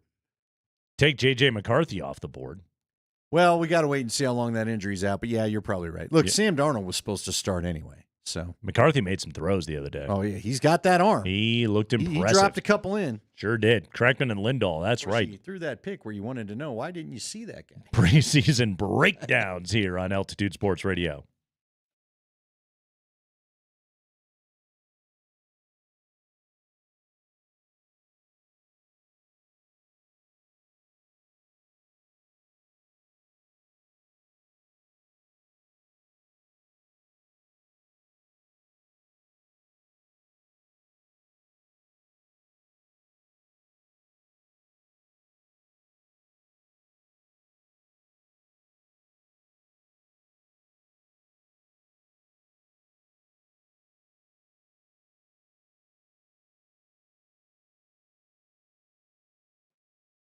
Guys, one of my favorite ways to bet sports is in-play wagering. Sometimes you sit down, you get to a game a little bit late, looking for a little bit of action on this. You watch for a few minutes, you get a sense of what's going on, you make the call. Well, the best in-play wagering is available to you right now on Sport Trade. It's a brand new app here in Colorado designed just for you. Go to getsporttrade.com. That's getsporttrade.com. Sport Trade is where the big bets happen, you guys. All too often, I have found on other apps, in-play wagering, oh, okay, I just watched that play happen right there. I have a good sense of the way that this thing is going to go. Boom, I love that number. I lay down my bet. And then what happens? Spinny wheel, price changes, bet gets canceled, whatever it may be. That doesn't happen at Sport Trade. They have the best in-play wagering in the game. No spinny wheels. Your bets go through instantly, as Sport Trade will always immediately accept your bet. Sport Trade is out right now. You download it on your phone, use the code NATE, and you can earn 10% cash back on every bet. This is something Sport Trade has focused on. They know the in-play wagering experience on many of these apps is terrible. Sport Trade is the best in the business. Again, download Sport Trade today. Use code NATE and earn 10% cash back on every bet. Sport Trade is regulated by the Colorado Division of Gaming. Gambling problem? Call or text 1-800-GAMBLER. Sport Trade wants you to know the best bettors are responsible bettors.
That's Andy. I'm Nate. It is Altitude Sports Radio 92.5 on a Tuesday afternoon. Feels like Coco Bongo music. I'm kind of giggling at something that I saw here at the break. What did you find, Nate? Okay. I have for you, Andy, the medal count at the Olympic Games by colleges. Oh, really? Okay. By colleges. Which colleges had their athletes win the most medals at the Olympic game? Here's what's funny about this. Let's do a little exercise. Take a guess as to what conference actually won the most medals. Not school, but what conference in the NCAA won the most Olympic medals at the Paris Games? It's the Big 12! It was not. Was it an Ivy League school? It was not. Track and field, I don't know. Give me, someone guessed UCLA. Let me steal that one. West Coast. It does involve the West Coast, but it ain't that conference. Really? Yeah. Mountain West, then? Nope. I'm running out of conferences here, Nate. Give it to me. The ACC. Oh, my gosh. Okay. Do you know why? Because Stanford and Cal moved are in the ACC. That's right. Stanford, 39 medals at these games. Cal, 23. Does it say what the athletes mainly participated in? Was it largely the most NCAA athletes are track and field and swimming? Okay. Are largely swimming makes a ton of sense. Yes. I didn't even think about that because it's been a week since we'd seen any. Exactly. But yes, Stanford and Cal, 39 and 23 medals respectively. Virginia, which is also in the ACC, took 15 medals at these games. USC, now in the Big Ten, 15 medals. Texas, now in the SEC, 15 medals. Penn State, still in the Big Ten, 13 medals. UCLA, now in the Big Ten, 12 medals.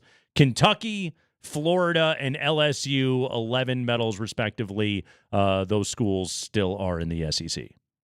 Who produced the fencing folks? Although we didn't medal in that, did we? What is the premier fencing school in the U.S.? I know Air Force has a fencing team. Okay, I don't makes know some sense. I don't know if they're any good. What about the premier ping pong school in the United States? I would have assumed it would have been Stanford. Stanford, you think Cal, so? One of the Bay Area schools. Ping pong is what I would have leaned toward. What about there. badminton? Same thing. Team handball. Don't know about team handball. Do we have NCAA sanctioned team handball? I'd hope so, man. It looked like a fun game. Water polo. Mostly feels like something drunk dudes would play in intramurals. I've told a few people it looks like something we'd make up in our backyard. Right. Mm-hmm. We got a goal and a mini soccer ball. Let's do something with it. Yeah, I believe the water polo is, again, typically dominated by the West Coast schools. You would think, largely, because yes. the swimmers go there. Yeah, Stanford, Cal. Are you a failed swimmer if you go to water polo, or are you a failed water polo person if you go to swimming? Ooh. You know, it's interesting that you sort of voice it that way because, like, so many football players were track athletes. Right. But the elite, track is the elite of the elite. I don't think people remember that sometimes.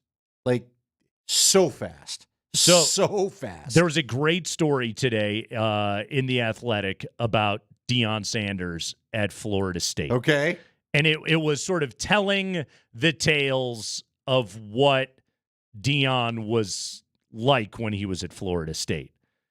And many making the point, like, we've never seen an athlete like this, before that or since that. For example, and this part I actually did not know, Deion had never played cornerback when he got to Florida State. He was a quarterback. He had never played corner. Bobby Bowden was of the belief, because the coaches were at odds over, is he a receiver or is he going to be a corner? The coaches were completely at odds over that whole thing. And Bobby Bowden said, if we're going to win a national title, we're going to do it with defense. Which is some 80s stuff if you've ever heard it. Yeah. And so they made Deion a corner. And apparently, like the first week they throw Deion in there, and the first week it was like he had no idea what he was doing technique-wise, and all the older guys were just like, get this dude out of here. Within a week, he was the best corner on the team. It took him that long to be able to figure it out. His athleticism was just that insane. But you bring up the track part of the conversation right there. Deion was put on the 4x100 meter relay team when he was at Florida State. And the track coach wanted him on there even though Deion had never actually run track. The first meet that he ever participated in was literally the first time he'd ever run track. And the coach wanted to put Deion in the anchor leg of the 4x100 to run fourth and final. But one of his teammates, one of the running backs on the Florida State football team, was the anchor leg. Deion, to his point, and it doesn't feel like Deion Sanders and humility would ever be said in the same sentence, but Deion said, no, I can't go in over him. So Deion had to run third, but they had to teach him how to do the baton handoff really quick. Because he was going to have to be able to both take it and give it. Versus if you're the anchor leg, you just got to grab the thing once. But he figured it out, and indeed they became awesome. There's the story of the Florida State baseball team was in the middle of a doubleheader, and Deion went out, played game number 1, ran a relay in between games. Whole baseball team walked over to watch him, and then went back and played the second game of the baseball doubleheader. There's a ton of these stories on here. And it's what's great about, and again, this piece is in The Athletic today, like some of the most insane plays that Deion ever made when he was at Florida State, like he made against future Hall of Famers. Right. They're playing Miami, and Michael Irvin, like basically Deion just gave Irvin a free release off the break, baited Testaverde into throwing deep to him, and then just went and jumped over Irvin, snagged the interception. No problem right there. He went and covered Andre Rison when Rison was at Michigan State. And apparently Rison had a catch in the entire game, in a game where Florida State won 30-7. And Deion's looking over at the Michigan State bench just going like, your dude ain't going to touch the ball today. Stop throwing it at me. Yeah. Yeah, that's what's funny about this is for any of you youngsters out there that don't remember what Deion Sanders, the football player, was like Andy, it's I don't mean this as hyperbole. He probably is the best cornerback that ever lived, right? Cover corner for sure. Yeah. He didn't like tackling. Yeah, he wasn't a great tackler. Right. He didn't like tackling. But yes, you could not throw against him. And look, he went to the Niners. Niners win a Super Bowl. It flips back to the Cowboys. Cowboys win the Super Bowl. Mm-hmm. That's like not by coincidence, right? Yeah. He was what's funny is I would tell anybody that doesn't, Deion Sanders, Bo Jackson, and Brian Jordan I'll throw in there. Remember Brian Jordan? Yeah. I think were he and Deion teammates in Atlanta? I think they were, yeah. Brian Jordan was pretty darn good at both, too. Like, enough people don't talk about. I heard somebody say it just the other day. It might have been even on MLB Network. People don't give enough credence to how good at both sports Brian Jordan actually was, too. But these guys were phenomenal, crazy athletes. Hey, real quick, you brought the quarterback thing up. Steve Atwater said when he was going to Arkansas, because he was a quarterback in St. Louis, too, the coach said he'd give him a shot at playing quarterback, so that's what he wanted to try. He said he got out there, got to throw one pass, and the coach was like, all right, you ready to go to safety now? Yeah. And he's like, all right, fine. Because he saw how not good at it he was coming out of St. Louis compared to the guys that they had. So that I think when they want to get you there, they're like, sure, we'll give you a look, and then we're going to put you where we need to. Sanders played intramural basketball with a group of football players, a way to stay shape in the offseason and settle locker room debates about who was the best player. Sanders typically got to the gym a few minutes before the game. Rest of the team was warming up. The 6'1 Sanders grabbed a basketball, went to the hoop, casually did a 360 dunk, and then said he was ready to play. Also in this, they talked to the Florida State track coach. They said Deion didn't stretch. He said, in fact, Deion couldn't even touch his toes. He was as tight as a banjo string. He was like, if Deion had ever bothered to spend more than 5 minutes stretching in his life, he said he could have been an Olympic sprinter. See, this is why, like, again, just natural ability there. The other guy that I saw like that was Champ Bailey, who was often compared to Dion. Yeah. But these guys were just...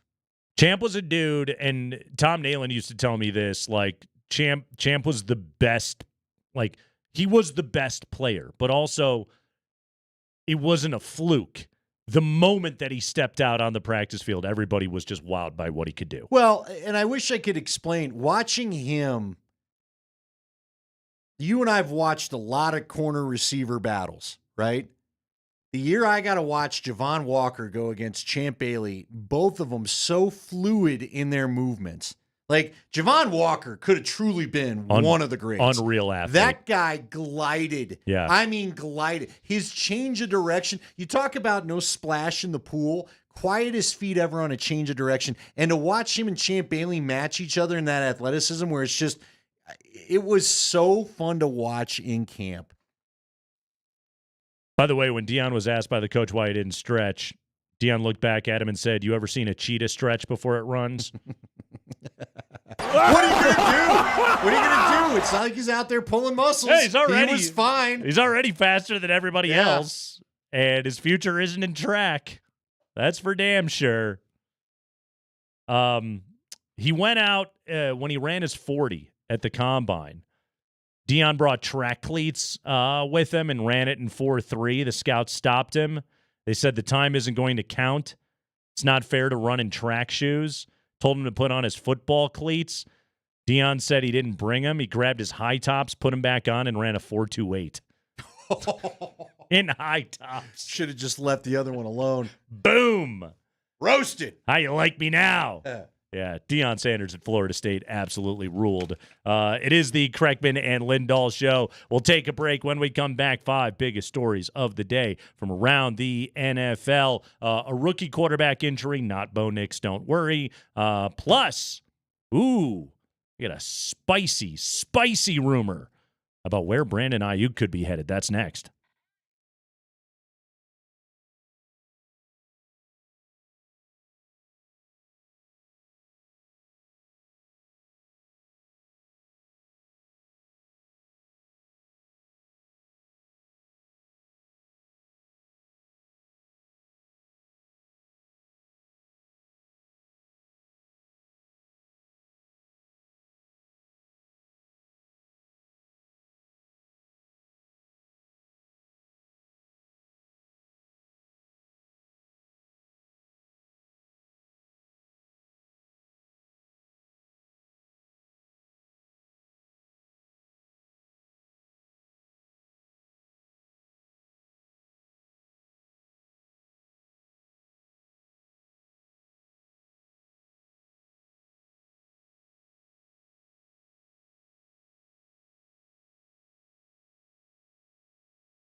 Coming up at 20 minutes after 5 o'clock, Andy. I don't know how I held my water all the way until hour number 3. Best 5 o'clock hour in the biz here on the Kreckman and Lindahl show. But I've got group play matchups. Uh-oh. The schedule is out for the IST 2024, otherwise known as the NBA Cup. But for the real diehards, the OGs, IST for life. That's right. I've got the Nuggets group play schedule. That's what I'm talking about, everybody. Jokic going to be Sombor shuffling his way into an NBA Cup and then shirtlessly drinking directly out of the thing. We'll get you that coming up at 20 minutes after 5 o'clock. But right now, time for football news. Mark Springer.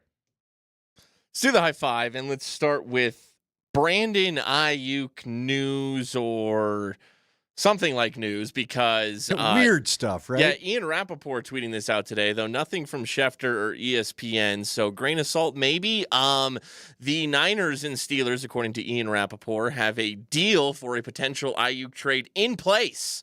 The Steelers are in a good place with Ayuk on a new contract. If the 49ers give their final sign-off, the deal will be done. So this might be which contract do you like, because also the Niners apparently, according to Josina Anderson, who added on to this report, she said the Niners have made their offer. They still want to keep Ayuk. I guess the Steelers have made their offer. I am kind of curious. It sounds like the Niners want a receiver in return, which is why they were kind of hoping that he would take the Browns situation. Sure, because that would get him Amari Cooper. It would have been, but they're not going to get that now. So it sounds like Ayuk gets to choose between the two contracts and then go from there. Mm-hmm. No word on what Ayuk is doing just yet. So Brandon Ayuk, George Pickens is the wideouts there in Pittsburgh. Najee Harris still in the backfield. And some combination of Russell Wilson and Justin Fields. Probably both. Chucking the ball around the lot to those two potential receivers. It's a hell of an upgrade over Deontay Johnson. I mean, that's a nice step forward right there. The question then becomes, what do the Niners get back in return in the trade? Because they're going to want a player that can help them immediately. Do they ask for Pickens? I'm sure they ask. I would assume that that's a non-starter right there. Well, you're going to have to pay Ayuk. Right. And then you'd have to pay Pickens pretty soon here too, don't you? Yes, you probably. He's a second rounder, wasn't he? Yes, probably will have to. So maybe you just go ahead and make the trade and pay Ayuk, and that's that. Mm-hmm. Reportedly, a deal in place for the Pittsburgh Steelers to add Brandon Ayuk. No way they get Najee Harris out of that deal, do they? I wouldn't think so. I don't even know if he would fit in San Francisco. Like, is there space? Well, I guess you got McCaffrey, but exactly. Yeah. Yeah, I don't know. This is all kind of interesting. I guess we'll see if this finally concludes Ayuk Gate. But it's been a weird story. He has all the control. Good for him. He's able to turn. He didn't want to go to the Patriots. He didn't want to go to the Browns, so that was knocked out. Wants to get paid now. No. For those that don't know why, he's a pending free agent. He flat out told teams, I will not sign your contract, so be careful what you give up for me. Players generally like playing for Mike Tomlin. They do. It's an attractive situation. See, if I'm Ayuk, I'd love to know what the two deals are, because if I'm Ayuk, I'm going to give up. I would prefer warmer weather of San Fran than going to Pittsburgh. Sure. But just look at the personnel. Okay, maybe Brock Purdy isn't the best quarterback in the league, but you know what you got there, and you're in a good team. Oh, you're in a top 3 offense in the very least right. In football, top 5 offense in football. And with you there, you're going to at least vie for the NFC Championship. Yeah, you know how good that's going to be. They're already saying nationally that probably both Russ and Justin Fields could both be gone after this year. The really, way it's going. I mean, if anything, what this entire thing should reinforce is the desire/fear that these guys, it's somewhere in the middle of desire and fear with, eating off of both plates, that these dudes go into a season with of like, I need the 9 figures guaranteed in my life immediately. And you know what? I got to go play in a Super Bowl with the San Francisco 49ers. If he ends up in Pittsburgh, he's still going to a good franchise that never puts up a losing season, playing for a coach that everybody likes. Yeah, you step into a situation with a less than ideal quarterback situation, but you get big-time dough on a team that's going to win. Well, who is our middle guy with Wolf? Malik Jackson? Malik, right? Yes. Malik Jackson told the story. Went to Jacksonville. Yes, but he had told the story that if the Broncos would have offered him something akin to the Wolf contract in the very beginning of the season, the year before he left, he would have taken that contract and never left. Yeah. Because he was worried about getting injured. He said, by the time they wanted to make me the offer in December, I had already made it through the biggest part of the year. I just decided I'm going to bet on myself from here out because the fear had waned. The thing that happened there, and it was an interesting time because Chris Harris and Derek Wolfe got paid right around the same time. And they took the lesser deals. And they were both coming off of major injuries. Right. And it was Malik Jackson and Danny Trevathan were the two guys that they couldn't pay that, played that last season in 2015, had great years, stay healthy, and both of them cashed in. Malik's certainly better than Danny. That position just pays better, than inside linebacker, but Danny still did quite well for himself. And in both of those situations, I honestly believe John Elway looked at it and said, I can take a couple of guys. Given personally what they've been through, I can get them on more team-friendly situations. John was always looking at kind of winning a negotiation and make savvy deals, and you can't really fault him for the way that those turned out. You can't. Malik was a very good player for Jacksonville, maybe not to the level he was here. Boy, the Danny Trevathan thing. Broncos, frankly, missed both players greatly. Definitely. Danny Trevathan, I think when you look back at it, we all very much underrated what he meant to that defense. Good player. Because not only could he tackled well, he was and he big. could cover. Yeah, he was a big, big dude. Yeah. He was a find. You need a couple of those. You need a Malik Jackson, Danny Trevathan find in the late rounds to get this team going again. Spring. High five. The status of J.J. McCarthy, Vikings rookie quarterback, is in question after tests revealed that he has a tear in the meniscus of his right knee, with a final determination to be made once he undergoes surgery this week. Yeah, so surgery this week for J.J. McCarthy. Andy, do remember he was the youngest quarterback in this class, not even 21 years of age, when he was drafted by the Minnesota Vikings. It was always going to be about the long term on J.J. McCarthy. Clearly, you'd rather him be healthy, but it always kind of felt like it was going to be Sam Darnold in that job, right? Yeah, I think JJ opened the eyes of some of the throws. Made some he made. really nice throws the other nice day. ones. Now, one, the guy was wide open, so you shouldn't miss that one. But he put another one right where he needed to, deep down the field. I mean, deep down the field for their first touchdown. He also had a bad interception. But yes, to your point. By the way, did you watch SportsCenter last night? I did not. There was a package that they put our dude Zubin. They put together a package of the best throws by the rookie QBs in week one of the preseason. Caleb Williams and J.J. McCarthy got the most shine on it. They had one Bo Nix throw on there. Which throw do you think they highlighted? Was it the RPO to Mims? It was the touchdown, yes. The 1-yarder to Marvin Mims. Yeah, the play action, zip it outside. That was the one.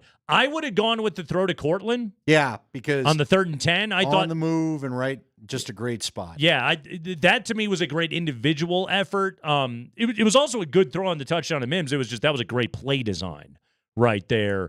If I was sending in though the highlight package of like this is his best throw, it would have been that one to Sutton. I was interested by that. It was a touchdown, though. Touchdowns make for a good Guys highlight. like touchdowns. They like to. It's something about touchdowns. We hope the Broncos score touchdowns this year. Oh, I'm looking forward to this next story. Go ahead, Spring. High five.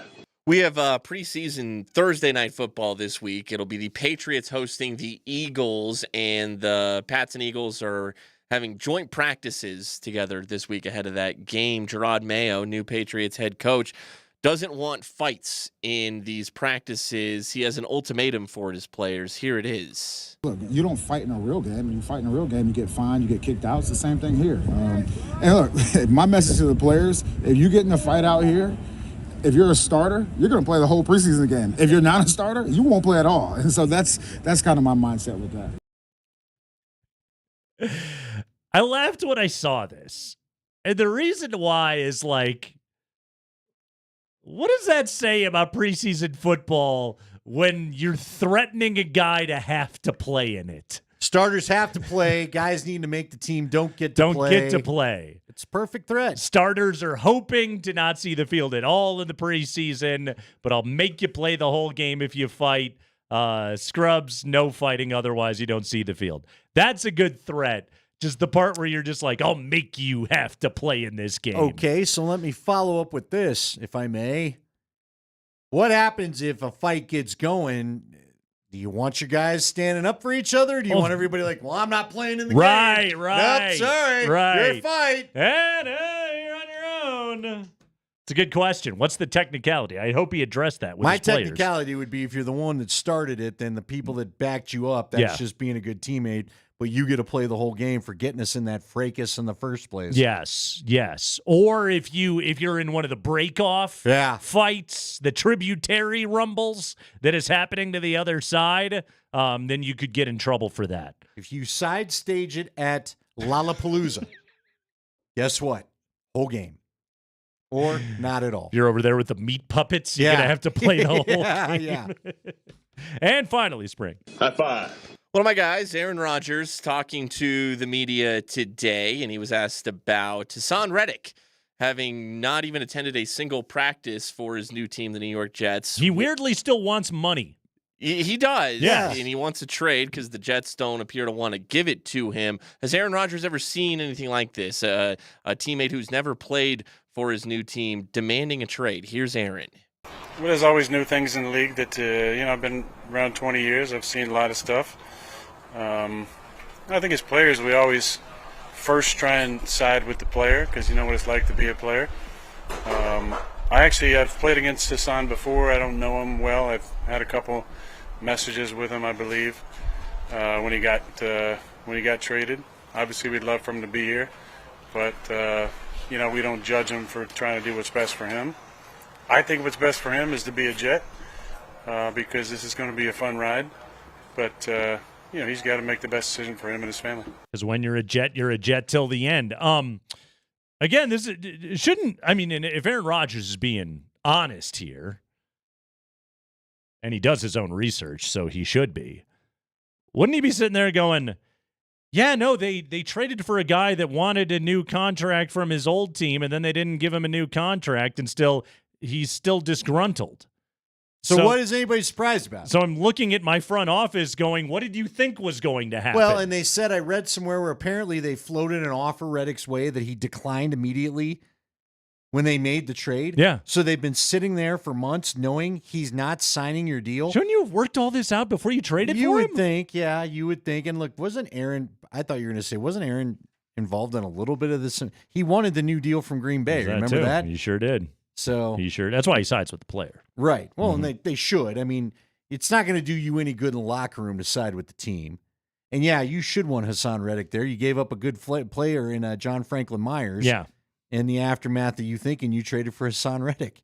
Dude, the Jets are just jetsing. Well, but remember Woody Johnson getting all bent about paying their best player? That's Quinnen Williams. just the thing. Yeah. The guy that actually had produced for you didn't want to pay. So I'm not shocked Woody Johnson's going, I'm not paying this guy that hasn't played for me.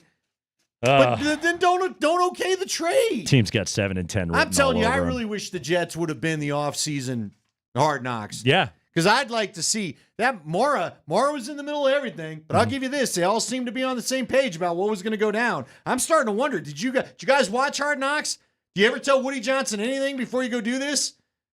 So he can at least voice his concern about paying another really good player before you acquire him? Nothing but footage of Woody Johnson firing off angry emails. Why are we doing this? It's a very expensive team all of a sudden. What's this going to cost me? Cost what it costs, guy. You own an NFL team. It is the Crackman and Lindahl Show. We are rolling with you here. We're going to take a little look at the MVP odds. Plus, again, we got a Nuggets NBA Cup schedule. Hell yes. Let's do this. Coming up next.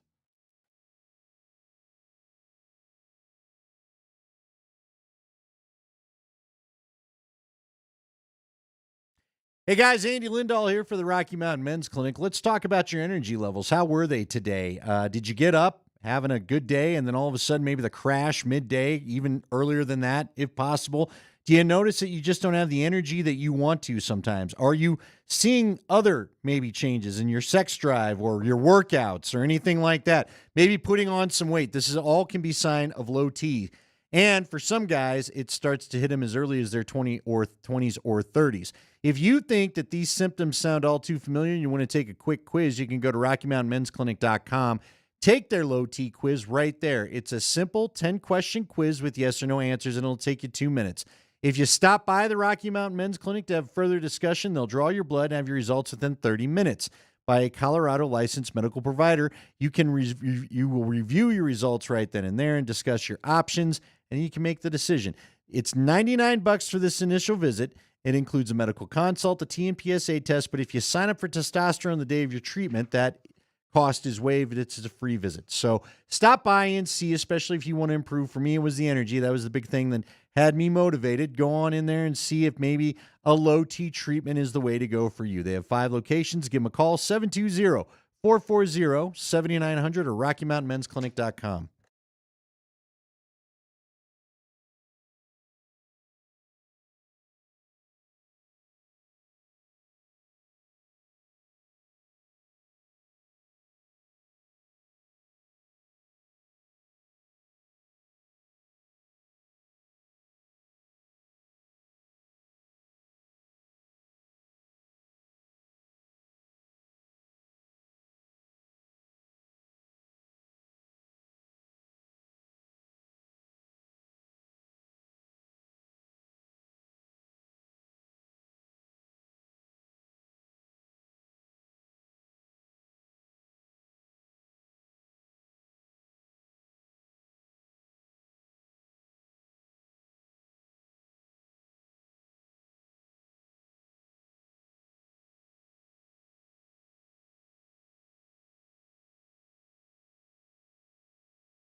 Bo Nix and the Broncos back to work tomorrow. Packers in for the joint practice Friday. And then Sunday night we'll have Broncos-Packers out there at Empower Field at Mile High. 6 o'clock. Get your tickets. But you know me, Andy. Everything's dead to me until the in-season tournament starts. Let's do this right now. Let's do this. What's it called now? Now are you gonna be proper to the league? I are you know. gonna acknowledge what's it called? There's a new name. It's the Emirates NBA Cup. Oh, I didn't need you to get the sponsor in. Just the NBA Cup was there, fine. man. It's like a bowl game. I always got to say the sponsor. The Because you're a Emirates. play-by-play guy. You'll get a note from the management if you don't. That's right. The Emirates NBA Cup. We got a group play schedule here. It's always going to be the IST to me, let's be honest. As you know, Andy, the Nuggets playing in West Group C. West Group C. Okay.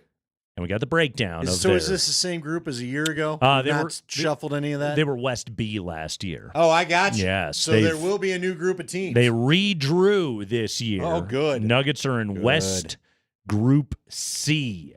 Play will begin in the NBA Cup on Tuesday, November 12th. Nuggets not in action that night. However, we'll have Dallas and Golden State in West Group C action that very evening on TNT. However, later that very week, because Tuesday and Friday are the IST days or NBA Cup days. When we get the sweet floor. That's right. Friday, November 15th, Nuggets Pelicans, New Orleans. The Pels. In West Group C action, 6 o'clock Mountain Time. That is going to be televised locally. That's going to be an altitude affair there for you. Nuggets will reconvene in NBA Cup action Tuesday, November 19th. Nuggets Grizzlies. All right. Nuggets and Memphis. So keep Ja Morant away from the Glendale Ballet. Nuggets and Memphis Tuesday, November 19th. 3 days later, Friday, November 22nd. Damn, that's 3 IST games in 1 week. Nuggets will take on the Dallas Mavericks at 8 o'clock Mountain Time, nationally televised on ESPN. Nuggets get a little NBA Cup break until they will play their final game of Group C play Tuesday, December 3rd, against the Golden State Warriors at 8 o'clock Mountain Time on TNT. So their group is the Pelicans, Grizzlies, Mavericks, and Warriors. You got it. That's Group C. That's a tough group. Ain't no easy pickings there. There's no cupcakes. This is a group of death here that the Nuggets are dealing with right there. Mm-hmm. Yeah, there's no Portland Trailblazers in this group. There's no ancient LeBron in this group. No, this is a tough group the Nuggets are dealing with right here. Didn't they have Dallas last year in their group? So, yeah, they did. Wasn't that their first game? Mm-hmm. All right. It was Houston that got them last year. Are we gonna get the weird? Can we get a floor without the super weird stripe down the middle? Can I just request that? It's fine if you want to go fancy floor. Who doesn't love fancy floor? I love a fancy floor. I do too. Yeah. Matter of fact, if somebody'd like to sponsor this show and puts fancy floors in our house, I would not care. We'll take fancy I would flooring. be all about it. But can we not have like the obnoxious weird stripe down the middle? Would you put a bright red floor like in Houston? Would you put that in your house? No. No. What are you going to do with that? If you were playing the floor is lava, you could have a very realistic game. Now there's the kids' playroom. There's something for you. Yeah. But you're not inviting people into your blood red floor dining room to have a bite to eat, are you? If your house is haunted, you have blood all over the floor, nobody would know. Yeah, you don't need your murder room or whatever. Your murder room. Whatever that is, your snuff room with your red floors or whatever. Serial killer guy. Nobody ever guesses that in Clue. It was in the snuff room. Yeah. The river, the Green River Killer. Nobody ever checked the snuff room, apparently. It's that guy from Saw in the snuff room. What's he doing? Nikola Jokic. I got a Nikola Jokic question here for you. Well, ask away. 3 MVPs. Yep. He is, the only non-American player to have ever done that, to have won 3 MVP awards. He now has 2 Olympic medals. does Nikola Jokic. He has a silver in 2016 and a bronze in 2024 here in these very games. He is an NBA Finals MVP. When you think of the, foreign-born, non-Team USA kind of players, like I know Tim Duncan technically wasn't born on American soil, but he grew up here and he played for USA basketball. Talking Dirk Nowitzki. We're talking the Dirks of the world. We're talking... Who was our Argentina guy, the guard? Manu Ginobili. Manu Ginobili. Talking Giannis, obviously here. Talking the great Canadian Steve Nash. Tony Parker from France. I'm thinking Pau Gasol on this list. I'm a little bit troubled with Hakeem because the Dream played for the U.S. Olympic team. So he's out. I'm fine with that. Is Nikola Jokic is he a no-doubter? Best, I guess we'll call him international in the history of the NBA? Yeah, I would think so. 3 MVPs. I mean, Dirk's a 14-time All-Star. Won himself a Finals MVP, won himself a championship, but I believe he only had one regular season MVP on the ledger. Joker's up to 3 of them now. Who did Dirk win the championship with? With Dallas in 2011. Was it with Steve Nash? How many other No, All-Stars? Jason Kidd was on that team. All right. Nikola doesn't have any other All-Stars, and he still has. And again, he went and played internationally with barely another NBA player on the roster. Right. Yeah. And the only thing between him and a gold medal game was maybe the most dominant U.S. basketball team we've seen. Yes. Considering the competition. Level of talent and everything else that they have. Otherwise, if not for 5 bad minutes, he's playing for a gold medal, and I got every belief he probably wins it. Yes. I tend to agree with that right there. So, I mean, both in terms of, because okay, I will say this right now. Manu Ginobili is the greatest non-American international basketball player ever when we're talking about international play. Okay. Most accomplished. His Argentina team won that gold medal in 2004. Manu Ginobili, he's a Hall of Famer, won a bronze in 2008 in Beijing, won a silver in a FIBA World Cup. It's when you go through the international career of Manu Ginobili, the medal count is absolutely astounding, both in what he did in Olympic Games and combining like world championships and whatnot. Phenomenal stuff that Manu was able to accomplish, and give him a ton of credit because if I'm not mistaken, wasn't that Argentina team the only one to have won a gold medal since we went back to NBA players playing for Team USA? I will take your word for it. Yes, because I don't think Spain ever got it done. Pau Gasol also has a great international resume with Team Spain. They won Eurobasket a bunch of times. But Pau got to play with Kobe Bryant. In Manu, the NBA. back when we go there, and I know you're talking about international play only, right. But when we return it back to the full pie, yeah, because Nikola hasn't had a Tim Duncan or a Tony Parker. Right, exactly. Manu won 4 NBA titles, but he was the second or third best player on all those teams. Pau Gasol, 2 NBA championships, I think, with the Lakers? I believe so. But and a great player. But, he was the number 2 to Kobe Bryant on those teams. You're absolutely right about that. Joker is the dude on his team. If we're going to take Hakeem Olajuwon out of it, even though the Dream was not born in the U.S., he played, what was it, the 96 games I think he was on? He might have been on the 2000 team as well. But he was playing with Team USA. Again, I would go back to, what would we have, the NBA 75 list, top 75 players or whatever? Yeah. How many of the guys you just mentioned are playing with other guys on that list? Right. Paul Gasol was on that list, wasn't he? Yes. Playing with Kobe. Yes.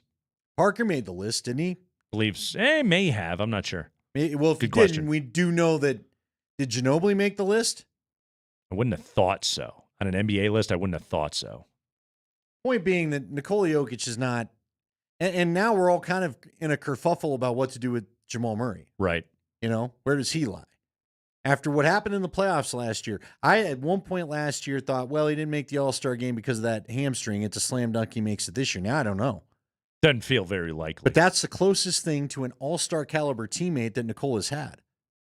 Giannis, Nikola. no Olympic medals. Greece isn't very good. When you watch Team Greece, Giannis Sure. is the whole team. Yeah. He is carrying those dudes. Steve Nash has 2 MVPs. Canadian-born Steve Nash, 2 MVP awards. Did not necessarily have the international success. Won a silver at the 99 FIBA AmeriCup.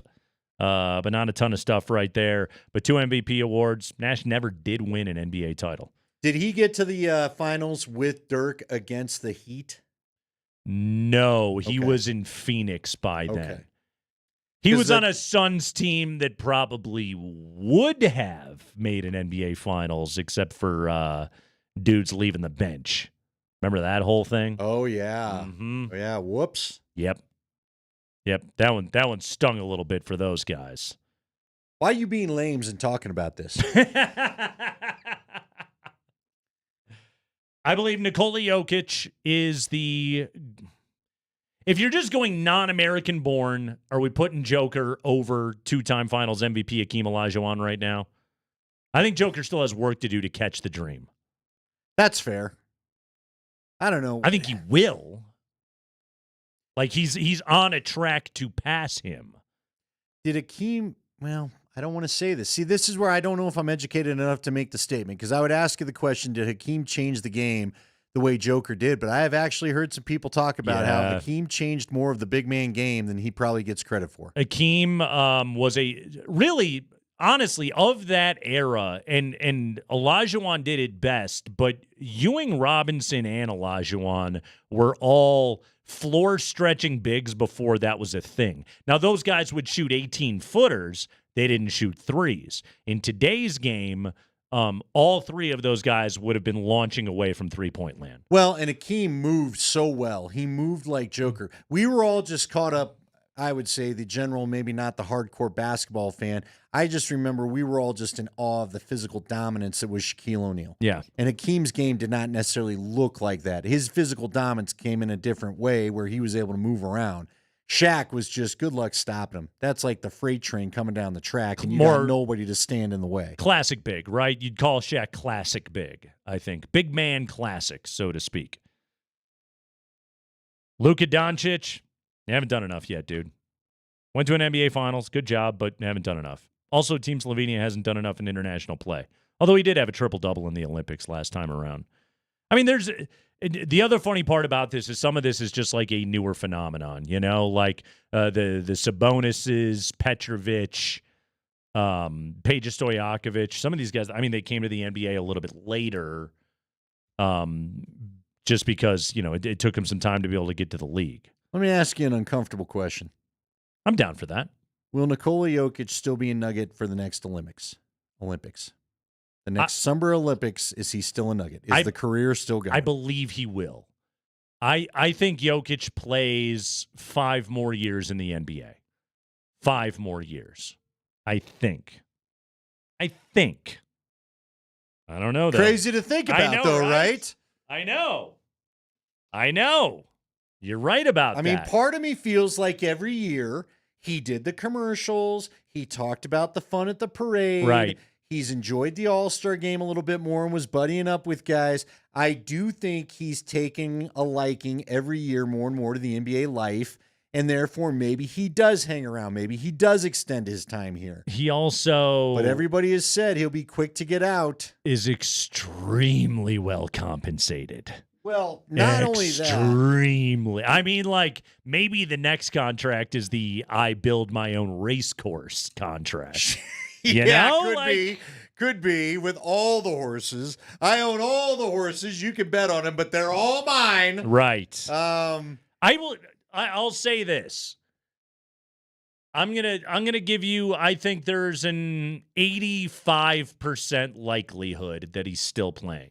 I want to agree with you. I really do. I'll put it about that high. But in that, I am allowing very much for the possibility for, especially if there's another title in there, for him saying, I'm good. See, Travis says, are you guys kidding me? Joker better be playing for the Nuggets in 5 years. We're not saying because the Nuggets will choose it. We're saying that Joker may choose to be done. His agent has floated the idea that he may not play well into his 30s. Yes, that this contract would be it.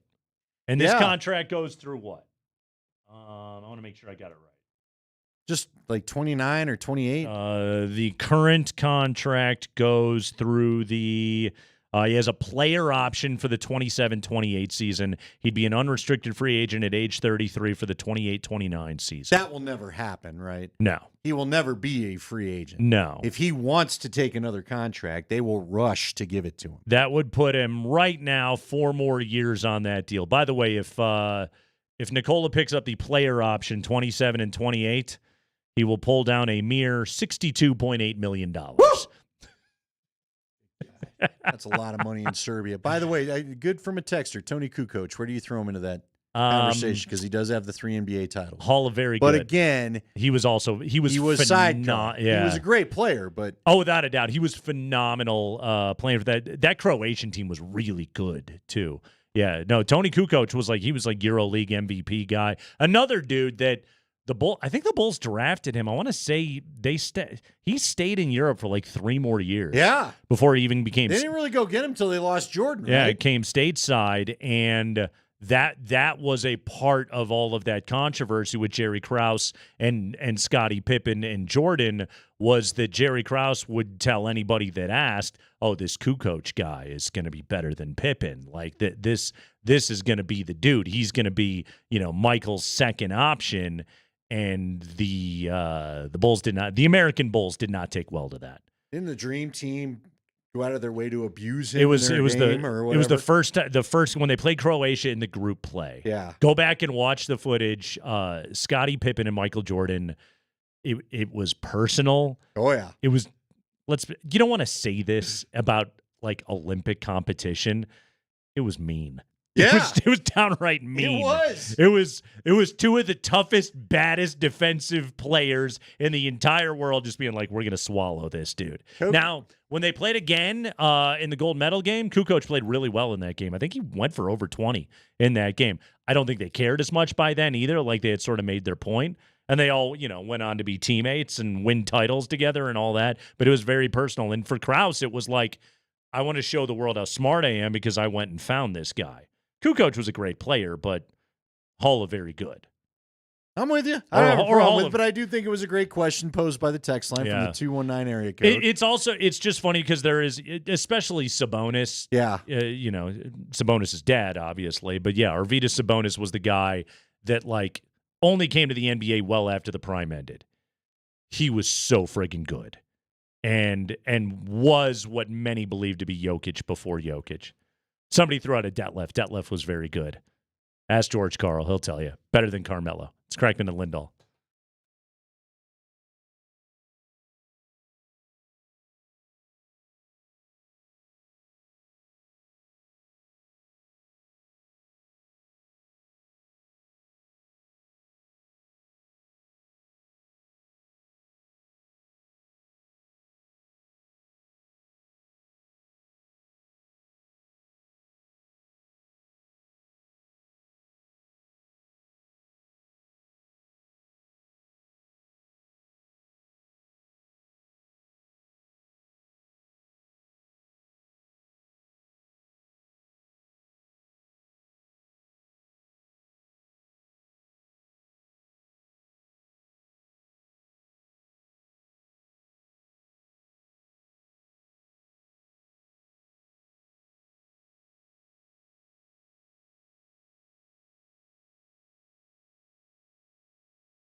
We are running those jewels. We are the Craigman and Lindahl Show here on Altitude Sports Radio 92.5. Oh, we've been doing it all today here on the show. Bo Nix discussion, Broncos roster talk today on the program. Spent a lot of time on the dynamic kickoff. Yeah, real quickly that we didn't touch on. Yeah. I was impressed. The kickers are really, it goes to show you pros are pros at everything. Sure are. Kickers are doing a great job of making guys return it, Right. putting it like inside the 5. Yes. So, yes, it's to your point, Andy, what is the effect going to be, and is the risk of giving up the big play, which we saw more big plays, at least, by sample size in week 1 of the preseason than we saw all year in the NFL last year. But will teams just decide, screw it, give them the 30? Just blast the thing. Get it out of there. Give them the 30. Let's not risk injury. Let's not risk anything silly going on right here, and we'll take our chances. Think about that, man. The 30-yard line is starting field position versus what we used to have. It's crazy that that's where the NFL is at right now. That's a full first down over what it used to be, which is wild. yeah, I want to see what the run version of this thing looks like, the run play version of this thing. Because I'm telling you, I saw a couple from the Broncos in OTAs. I don't think they've shown it as much at camp, but I saw a couple in OTAs the days that I was out there where I thought that looks like a zone run play. Yeah, week 1 of the NFL season, I think we're going to learn an awful lot. We also went through today the entire list of Rockies that have ever accomplished a 2020 season, that being 20 home runs and 20 stolen bases. Brenton Doyle, the latest member of the crew right there. Which name stunned you the most to hear it on the list? I told you, Dante Bichette. Dante Bichette. I just 2 don't of them. think of fleet of foot to steal bases when you tell me that. Dante Bichette, one of 3 Rocks to ever put up a 30-30 season, was the great Dante Bichette. We got a lot of Juan Pierre's and Dexter Fowler's, which I had guessed before some of them came in, and you pointed out not enough power. Got to be able to hit the ball out of the yard. I always thought Dexter could hit a little more power than he ended up doing. If I'm not mistaken, Dexter Fowler led off Game 7 of the World Series with a home run. Yeah. For the Cubs. He just looked athletically like he could hit a home run, but just didn't do it too often. Yeah. Now, Juan Pierre, Yeah. Had some. By the way, can you give me the full list of dudes to have accomplished the 40-40? You had told me Ellis Burks. Well, no, that's 30-30 for Rocks. No Rocky has ever 40-40'd before. Do you know who the first was to ever 40-40? Bonds? That's a fun little trivia question. 1988. It was Jose Canseco. Oh, I was going to go McGuire, the other Bash brother. Yep. Really? Jose had that kind of speed? Was not really. But but what happened was before the start of the season, he had put that out as like, this is my goal for the season, is I want to be the first ever 40-40 dude, and he pulled it off. Good for him, yeah, I guess. Jose Canseco. Mm-hmm. Did Frank Thomas ever do it? Interesting character. Let's see if I can pull it up right now. Let's see if StatHead will give it to me. The full list of 40-40 seasons in Major League history. How many guys are we talking? 5. 5 total. 5 total. You brought up Bonds. He did do it. A-Rod did it in 98. Hold on. When did Bonds do it? Was it the slimmer Pittsburgh Pirates Bonds? 96. So he was a giant by then. Yeah. Yeah. You're right. That was a couple years ahead of the home run chase that kind of brought us all back. A-Rod did it at age 22. Okay. Mariner? As a member of the Seattle Mariners in 06, I always remember that he did it. Alfonso Soriano, 46 and 41 for the Washington Nationals. Most recently, last year, Ronald Acuna Jr., 41 home runs, 73 stolen bases for the Atlanta Braves. Where is Judge in the home run hit? Didn't he? I think he's at 42 right now. Is he on pace for 60-something again? Yes, very much so. Also favored to win the AL MVP. Are we going to see a hard charge towards the home run record ever again? 73? Yeah. No. Judge won't do it, you don't think? Maybe. God, it's so hard to do. With Giancarlo Stanton. Right. And who else do they have? They have who was the Juan Soto. Juan Soto, the former Padre. Yeah. They got guys that can protect him. If they can all Without a keep doubt. bashing the next couple years, Without a doubt. you could stick him in a place where you got to pitch to him. Judge is he's right in the Triple Crown race this year, the kind of season that he's having right now. He's been great. He's going to run away with the AL MVP. I don't think Bobby Witt or anyone's going to catch him on that one. Does anybody threaten the Shohei, by the way, is running away with the NL MVP. Well, I wouldn't doubt Shohei could probably make a run. What was the old home run record? 62. Who held that? Lou Gehrig? 62 was McGuire. 61 was Roger Maris. Maris. 60, Maris chase. 60 was Babe Ruth. Okay. Do you think anybody threatens Maris's record again? If we, for the sake of those, Judge hit what, 62? Did he get 62 a year ago? What was that? 2 years ago? Yeah, 2 years ago. Guys will hit in the 60s again. Like Judge is very capable of that. 73. But how do they catch up to the pitching? You're the one that's always telling us how hard the pitching is to hit. That's the other tough part about all that is. Like, do you think the pitch clock era will help them catch up to the pitching? It doesn't look like it's affecting guys really. Not really all that much. Some guys claim that it's leading to more injuries, etc. But yeah, But it looks like they're going about their business the way they always have. They should. They should. Just get out there and throw the damn ball. Rockies and D-Bags once again tonight from Arizona. Make sure you tune in for that one. You're going to get that, or you're going to get your are you going to give Hard a second Knocks chance to Hard Knocks? You said you fell asleep during the first one. I finished it the next day. It was a hard watch, though. I need more characters this week besides just Caleb and Eberflus. Yeah, we need less Eberflus. Very and his much so. perfectly, whatever the family that he's got. I mean, they're a nice family. It's great. I don't need the coach's family. Did you watch Parks and Recreation?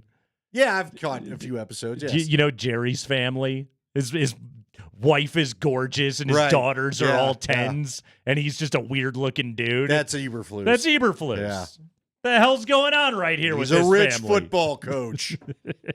The South likes their football. He was an Alabama linebacker or whatever. They sure do. No, he played at, wasn't it like Toledo or something I like that? thought it was Alabama for Nick Saban. No, or something, Saban coached him, I think, in the MAC. Oh, is that where Saban? That was the connection? Yeah, because Eberflus is kind of old. He's up there a little bit. No, well, that's funny. Again, I did think it was interesting what Saban had to tell him about the QBs. Mm-hmm. Yeah. Between what Saban had to tell him about the QBs and what Daboll had to say in the offseason New York Giants thing, again, we all just need to pump the brakes because all the quarterbacks, all of them, but Drake May had a pretty good opening preseason. Maybe game. it goes to show you the Bears' lack of charisma and star power when they're like, hey, Nick Saban, can you come in and just like eat up 10 minutes of this show? Can someone give us some star power here other than Caleb? Because even our guy, DJ Moore, signs that contract and just really didn't have much to say about it. The camera's like pointing at the back of his head. Yeah. I'm Monopoly rich. Thanks. Let's shake hands. I'm going back to practice. Back to practice now. I will, I'll try and tune in tonight. I'll try and make sure I try to remember to make that happen. That'll do it for us. It was fun to do the Kreckman and Lindahl show with all of you today. We look forward to doing it with you once again tomorrow. For our excellent producer, Mark Springer, for my partner, Andy Lindahl, I am Nate Kreckman. The legendary Mark Bertinoli is blitzing next.